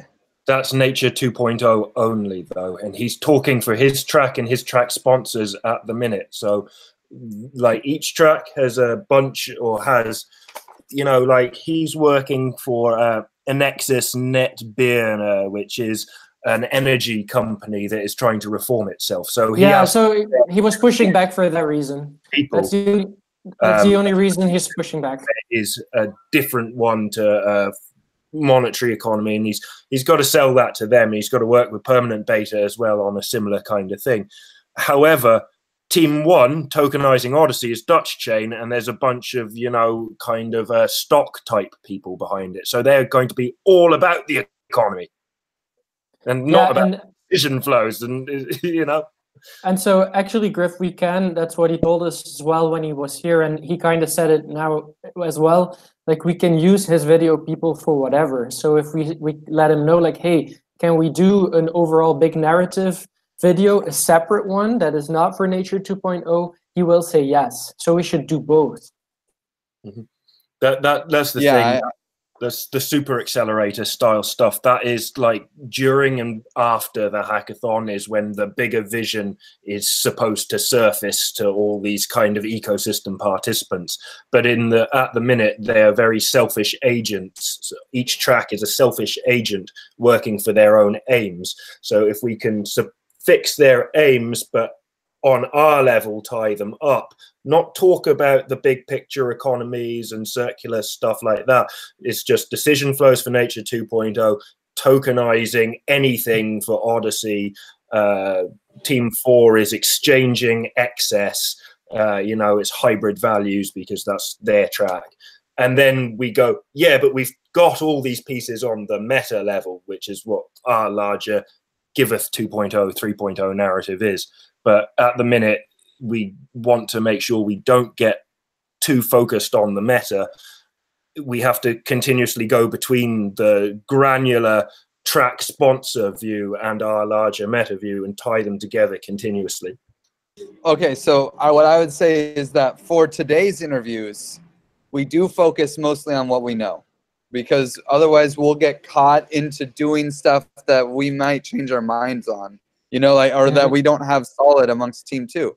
You know, like the narrative and stuff for Team 2 is going to shift dramatically, but we can't say anything about it today because, you know, but what we can say is we have this idea, like, I like this narrative of breaking through the looking glass. We have this great idea about how we can make decisions, and really focusing on the Team 2 narrative, of course, about how we can make decisions and create abundance, you know, by making decisions in a decentralized way, right? And we kind of like push with that narrative, and then saying, and we just had an amazing talk with JP, and now we're going to like figure out how do we take this like project, which is really pushing through, is a transitionary project from the current world to the new world, and what do we do when we're there? And we're going to work on that narrative, you know, and because he said that.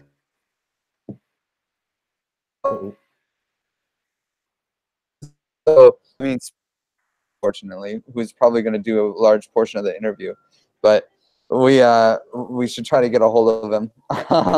We focus on we focus on the narrative that we know today, and then we push for, but we keep implying that, hey, we're going to but what happens after we get there? What happens when we live in this age of abundance, which we believe our project can bring? How do we make decisions then?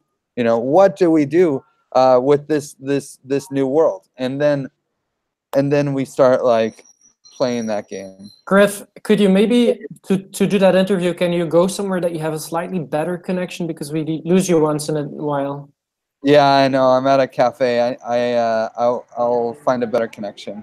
Or switch like one seat in the cafe or something. No, I need a better connection. I'm in Istanbul, man. It's just I have a place where there's a better Wi-Fi. You guys hear us again? Yes, you're back. Lower level.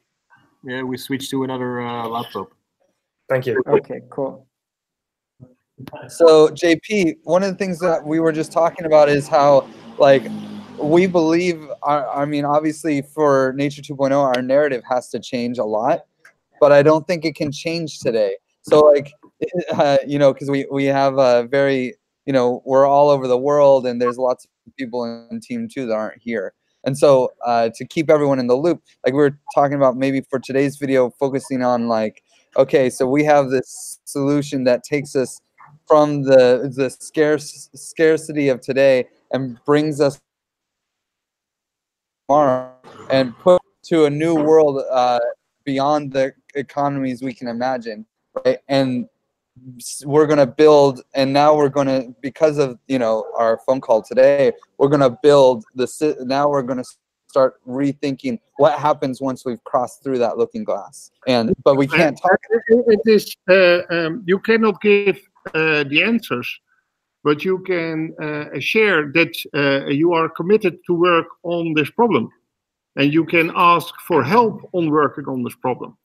So basically what you're telling now is you are the superhero team who's going to save the world. You don't know how you're going to do it, but the world is in a tough spot. You already were working on a solution that it could be a step better, but you think that this world needs a superhero solution. And although you are with 5 teams, you need more to save the world, and you have these questions.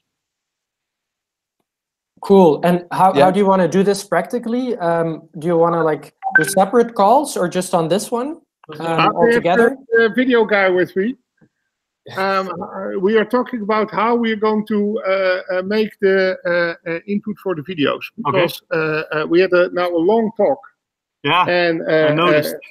Give it 2.0 is great, but for Nature 2.0, they need to give it 3.0. They don't have the answers yet, but they are committing to finding out. Okay, yeah, that's so. I think Griff is going to do an interview. Who's also going to do an interview? Jeff. Jeff? I could do one, yeah. Sure. If I have like 2 of you virtual guys and then 1 physical guy, that would be perfect. Yeah. So I need to go find better internet, so I'm gonna need like maybe half an hour to an hour, if that's okay. Or connect tomorrow? Is it that? Do you want to do these one-on-one calls, the virtual ones? It doesn't really matter. As long as if I have your feed there, then it's okay. Yeah, we just we will dump you the file from our YouTube and send you the video that you recorded. Oh, perfect. The only thing about a group feed is that it might be a small video. I don't know how it records, but it may not be a full screen on. I'm not sure how the recording might come through. It is full screen. You would just need to talk, and yeah, you just need to talk. Yeah, just like this, perfect, right? And it can be like there's a little live button here. That's cool because it is already. Yeah, that gives it like a little vibe. It's perfect. It's no problem. But all that is even gone. Like whenever I'm talking now, it shows up in the video. So we can send you that one. And for the separate interviews, if it's not working in an hour, indeed, like Griff can, for example, do tomorrow. We can do that whenever you want to. Yeah. Okay. Yeah. I have to see. I have to also edit a lot of stuff. But yeah. So is it possible for you, for example, in an hour for Griff, or is that too late? Yeah. Maar dan niet meer hier. No, it's a Skype call. Yeah, right. All right. Then, yeah. Then I can do it from home. Yeah, because it's like a quarter and a half hour drive. Then I'm home, and then maybe on a Hangout. Yeah, if you can send me then the link. Should I send you like my email that we can? I'm free tonight, so We'll send you an email. We'll send an email. To which email address do we send it? You send it to my email. To the email address of Kim. Okay. Kim@kimvanderberg.nl. In de chatfunctie zitten, dan kan je toch gewoon even sturen. Yeah, Can you type it in the chat, maybe? Yeah. Yeah, I was planning to do it first. Perfect. Thank you. Say hello to Kim. Hi, Kim. Hi. Thanks for lending your computer. Yes. No problem. Okay, and do you like just? Doe hem ook maar voor mij eens gelijk, want dan. Do you guys want to do on a separate? Do you want to do a joint interview, like with Griff and Jeff, or does Jeff want to do it now and Griff later? What do you guys prefer? Yeah, everything I can do now is perfect. Let's do now. Yeah. And then yeah, so one now and one later. Yeah. So the Jeff now and the Griff as soon as he's home. Yeah. Okay. Yeah. Jeff now. Is there a chance to do one tomorrow too with Abby, or much later tonight?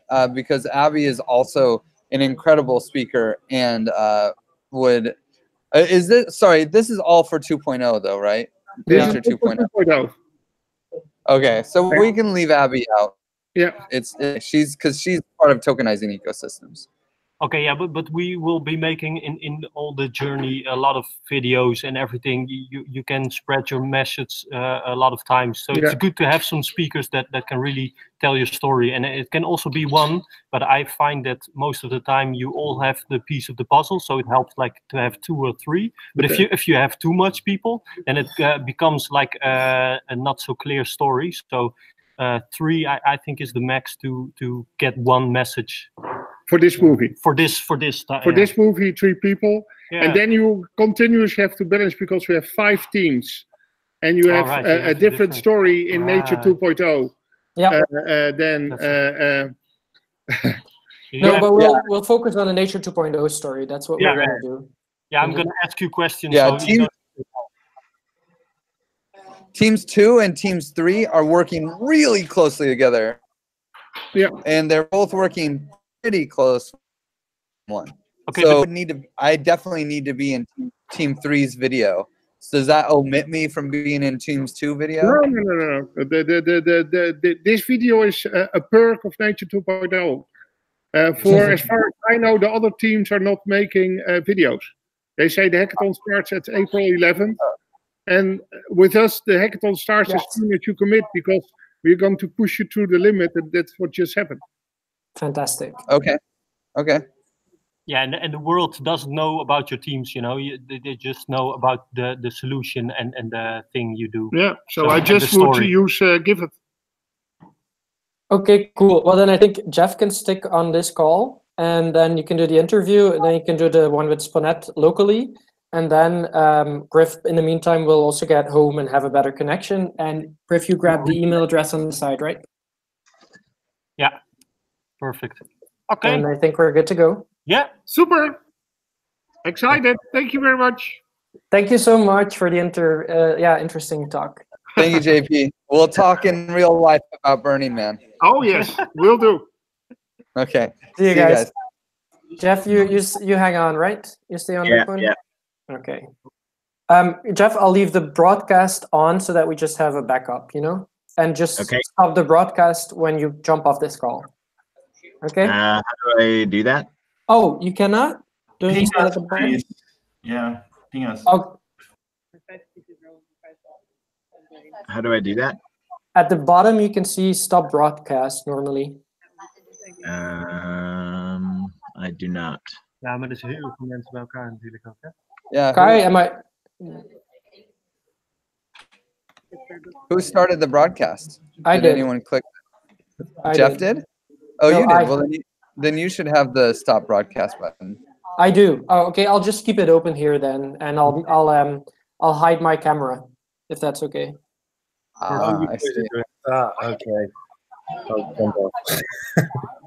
Okay. Bye, guys. Bye. Yeah. Oh, it's like a logo. That's great. Yeah. It's just not the Give It logo, but okay. Yeah, but the second thing we can do is that you give a translation for the hearing impaired with the hands and. No, I'll just mute myself. It was just a joke. Yeah, perfect. Okay, I need to mark. Good luck. Right, let me see. Are you sitting in front of the our laptop or something? Yeah. Can you put yourself in like a 1/3 frame? Like either way, you go all the way to this side or all the way to this side, whatever is the most. Yeah. Perfect. And then it's cool if you look to the yeah, perfect. Yeah.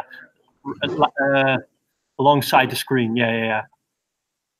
Yeah, that's cool. Yeah.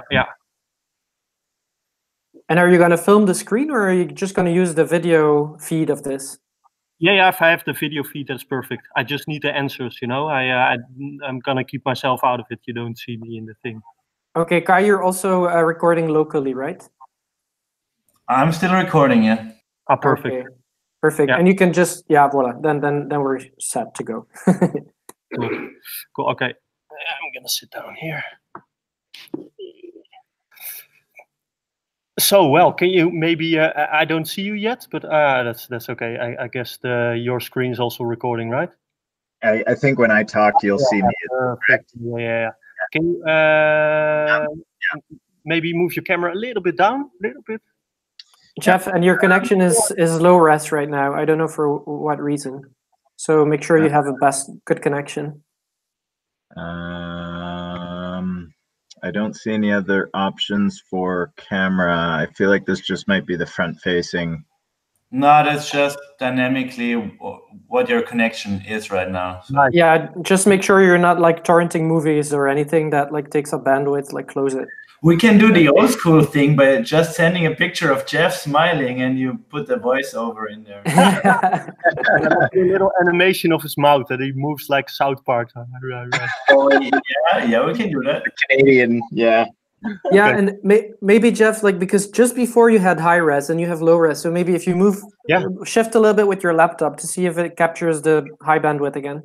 I don't know what it is. Gotta move all these chairs and stuff out of the way. Yeah, I know. Still a that little bit more down, yeah? The frame still is good. Pixelated, no? Or is it just on my side? I also see it a little pixelated, yeah. Jeff, what you could maybe do is like jump off the call and come back on. Maybe it's gonna like work again, because it would be, if you have like a pixelated video, it's like you will be maybe cut out of the video. That would be so sad. No, I'm gonna leave him in, but then I use more shots to put over him. Jeff, can you maybe try like jump off for a second and go back in? Sure. Nope.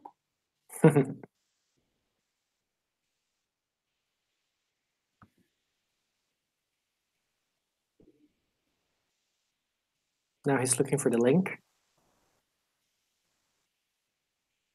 Ah, there it is. Pirate. Any better? No. It looks like. It's going to be low res, Jeff, I guess. Oh, look at that. I wonder, is that because of the lighting? No, it's really the streaming quality. It's not the light. But does it record also like this, or? Yeah. But if you record locally. What if I move to this side? But actually, it just got better, I think. And not you moving, but now you're higher resolution. Can you speak again? Yeah. Yeah. And actually, I think if you click on the window in the bottom, that is me. And maybe, I don't know if Chris on the stream. Yeah, it's it stays on you. It stays on you. So you can click Indeed. If you click Jeff's thingy, then it stays. Then will keep on seeing Jeff and not me speaking. Yeah. But actually, like Jeff, like don't move your laptop anymore. The resolution is better now, I think, it seems. Or maybe it's Indeed because you're also in the light. Could be. Yeah. It looks like. But anyway, placebos also work sometimes. Okay, but yeah. Okay. Well, can you explain a little bit about what happened just now? Sure. Is this angle okay that I'm looking and everything else? Yeah, it's okay. Great. Okay, so we just sat down with Jan Peter from Nature 2.0, who was working with us on our challenge to be submitted to the Nature. A little bit more towards the camera, not exactly at the camera, but now you're really far away with looking at that. You can stay just the same, but yeah, that's better. That's better. Yeah, perfect. Yeah. Okay. Okay, so yeah. So we just sat down with Jan Peter and the Nature 2.0 team to work on the narrative for our challenge for the Odyssey Hackathon, which, do you want me to explain, sorry, the project that we're doing, or just talk about the process in general? Just like a little bit, like what just happened and what maybe was strange for you, or what you're going to tell your girlfriend later on about this, because that really stuck in your head. Okay. So we are looking to build something unimaginable. This is something that is hard to understand in our current economy and the current way we look at the world. Oh man, I'm drawing some blanks right now. Okay, I'll help you a little bit. In the storyline. So like the first thing I always do in starting the movies is like, because you want to create a community around your ID, is can you describe a real big problem that is relatable to a lot of people? Can you describe that, which your end solution is going to fix, is going to solve? But first focus on the problem. First tell me about what is not good now, so people can identify and think, yeah, that's not good. So start from that, please. Okay. So most of the big problems we face as a species are coordination problems. Nobody likes to pollute. Nobody likes homelessness. Nobody likes people going hungry or people impoverished. But ultimately, these are difficult problems to solve because there is no I'm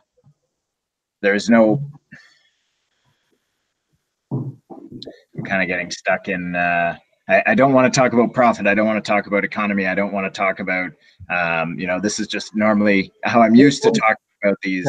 But you can, but sort of you already did like put some problems in that you described that everyone can relate to. That's just it. Some things are like this and they suck. You don't have to talk on about that. And then maybe the next step is you got together with a team to tackle these things. So maybe like a little, and don't describe your end solution, but just said you maybe can describe how you came together and said, okay, fuck this shit, we're gonna fix something. Okay. So many of these big problems we face as a species are ultimately coordination problems, and the solution that we are looking to build is to improve human coordination around these issues by building ecosystems around these causes. So it could be a cause for global warming, it could be a cause for feeding the hungry, it could be a cause for housing the homeless, and we are looking to create ecosystems that produce emergent behavior, similar to what we see today in capitalist societies when nobody tells you what job to do, you just match your skills to a market, and we are looking to use market mechanisms to incentivize socially beneficial behavior so that people can coordinate around solving the biggest issues of our times, rather than just focusing on making money. Cool. Yeah. And how big is your team that you are in now, and maybe also describe that is you need more people. So Giveth is a very unique community. It's kind of a community of communities, people who have come together around building the future of giving.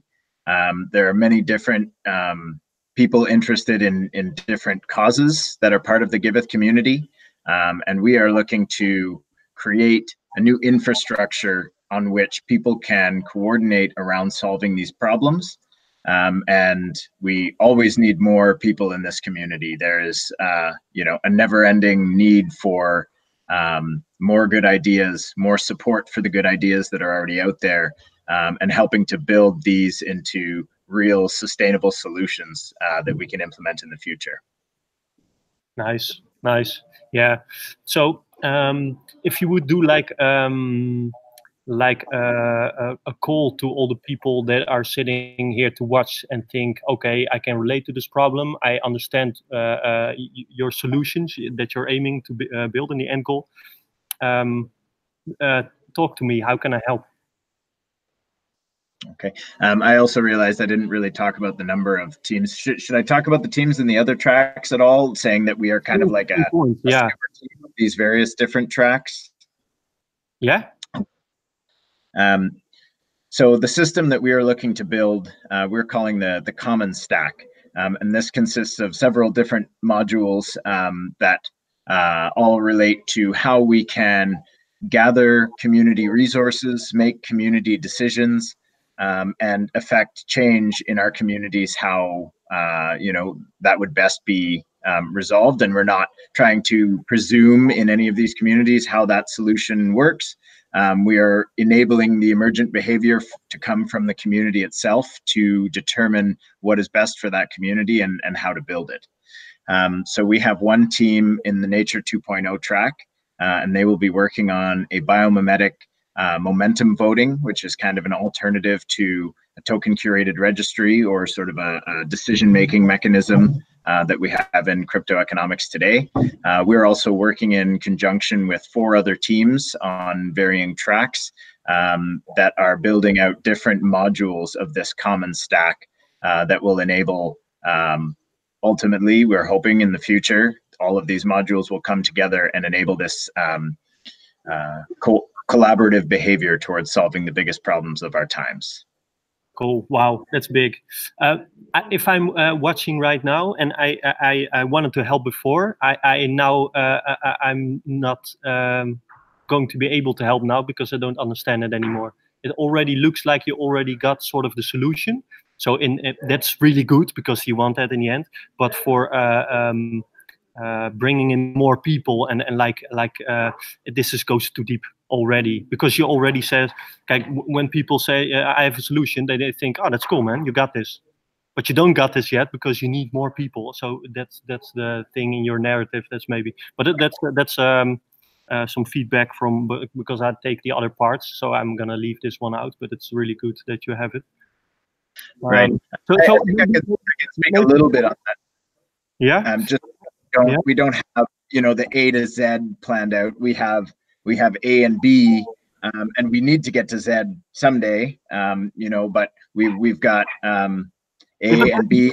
Yeah. Ultimately, we need these more people, more ideas to allow these emergent solutions to actually match the problems where we see them. Ultimately, this is an effort that involves everyone on the planet, because we need to know what the problems of the people on the planet are, so that this system can allow, we're not trying to solve their problems for them. We're not coming in and saying, this is how your problem needs to be solved. We are giving them an infrastructure on which they can solve their own problems. And that's ultimately what we are trying to build here. So we need everyone for this effort.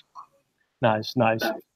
Because maybe the Z solution can be inspiring and can be more open. Like, what would be your maybe your personal dream? What would be the dream of the team if everything works out like you want it to be? How would the world look like, or yeah, what would be the dream scenario? Please describe. I think today, I mean, myself personally, when I'm looking at the big problems to solve, whether that's, you know, we can focus on climate change as a big one. I sit here and think, well, I'm just one person. What can one person do? I need to wait for a big corporation to make a big change, or the government, provincial or federal, to make big change. And I think that's a defeatist approach. I don't think that's the way we will make effective change. I think we all need to be in this together. And ultimately, that's why this turns into a coordination problem, because how do you coordinate a globe full of people around common causes? And I think blockchain and cryptocurrencies offer this coordination mechanism where you can incentivize people to act in a way that is sustainable within their environment or within their community for whatever the goal of that community is. And I think when you can incentivize specific behavior, you can enable that behavior to emerge without a top-down control system. This is not someone telling you what to do.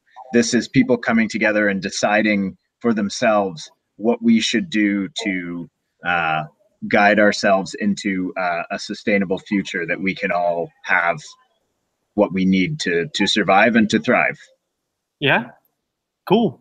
That's great, man. Like, what was your experience like, including like today with Nature 2.0? Nature 2.0 is a very challenging track. I really appreciate the opinions and the viewpoint of everyone on the Nature 2.0 team. It really is about getting through the looking glass. This is whenever we have a great idea in our economy, well, if it doesn't have a business plan and profits for investors, then it won't get off the ground. So ultimately, the problem here is how do we bootstrap resources to coordinate funding and decision making on how that funding is spent to make these great ideas happen. And I've seen nonstop great ideas coming from Nature 2.0 and the communities surrounding the Friends of Nature 2.0. And ultimately, in each of these projects, I see the same roadblocks. It is how do we allocate resources? How do we gather resources? How do we ensure that what is being done in this effort is effective work? And that's ultimately what we are trying to build, is that infrastructure for making these ideas a reality. Nice. Perfect. I'm not sure if I answered the question totally there. I guess you're just looking for... Yeah. No. Yeah. I'm looking for viewpoints, so it's always good. Like this is your and I heard already the story like forming, but I'm also gonna interview your friend who's live here, and also Griff. Yeah. Right. So, and then I definitely have a perfect like beginning story, because you can explain it in all the detail, but people are you're going to lose people, you know.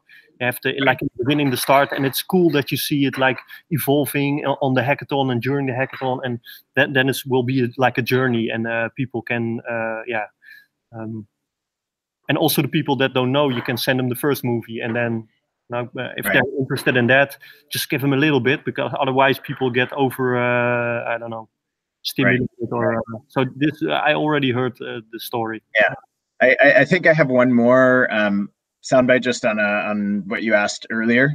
Yeah.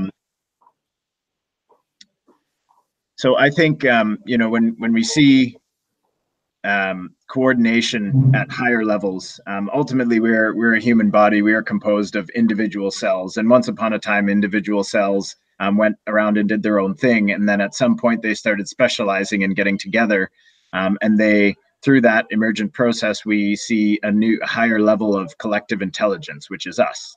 And I think as a species, we have evolved to the point where we are all running around as individuals and maximizing for individual utility. But I think with these higher level coordination mechanisms offered through blockchain, we can begin to coordinate around larger goals that are more than just about us, but it's about our species as a whole, and our biosphere as a whole, and life as a whole. And I think that could potentially open up new collective intelligence, or at least a more harmonious system for everyone involved. And ultimately, I think it paints a picture, something like societal actualization. Nice. Great, man. Thanks. Yeah. No, okay, that was it. Perfect. Cool. If I get the feed from this, I can send it right now in the chat. Perfect. Yeah, and then this is the laptop from Kim, so she will have, yeah, perfect. Okay, that's right away on, yeah. And yeah, it's live right now. And Kai can also send you the locally recorded if you need it in high resolution. Yeah, I need it in high resolution. So please, Kai, send me the, yeah. So is the second email address yours, the m.depenning? Yeah. All right. So that mean so send it right now to you. Oh. Perfect, man. Just show me. Okay, cool. So I'm going to interview your buddy now. Great. And then later Griff, and then we make a nice, strong first story of your journey. Sounds good. And I have a lot more of these ideas. I apologize. I was actually supposed to be in the Netherlands for all of this, so I was hoping to be part of this much more. It would have been perfect, but no. Yeah. And I will be over there soon, and I would really like to flesh this out a bit more. I'm going to be working on kind of these narrative points, and if we can do this again or at another point, I know maybe not this video, but but it's actually good to give it like little pieces, you know. Yeah. And then yeah, don't everybody's overstimulated, and you have so much things, but yeah. For sure. Perfect. Yeah. And a question then for me, we were talking about it when you guys dropped off the call for a second there. Like, so when you are done with making the videos for the different teams of Nature 2.0, would you possibly also indeed have time for us to talk about like the bigger story, about our 5 teams to make is that something that we could work on with you possibly? Yeah. Well, I think I'm going with JP to all the teams. That's already a challenge to have every team get like a movie and the intake and everything. So that's already a challenge. But after that, or if we have time, or we see you at an event, and we can also do that. Yeah, that's no problem. Yeah, I think so. But I'm answering now also for JP. But I'm cool with that. No, but no problem. It's like then we'll see. We'll stay in touch anyways. I saw previous videos, and you make great videos and compilations, so it's good. We don't have we don't often have like such resources at hand, so that's really cool. Oh yeah. Okay, cool. Yeah.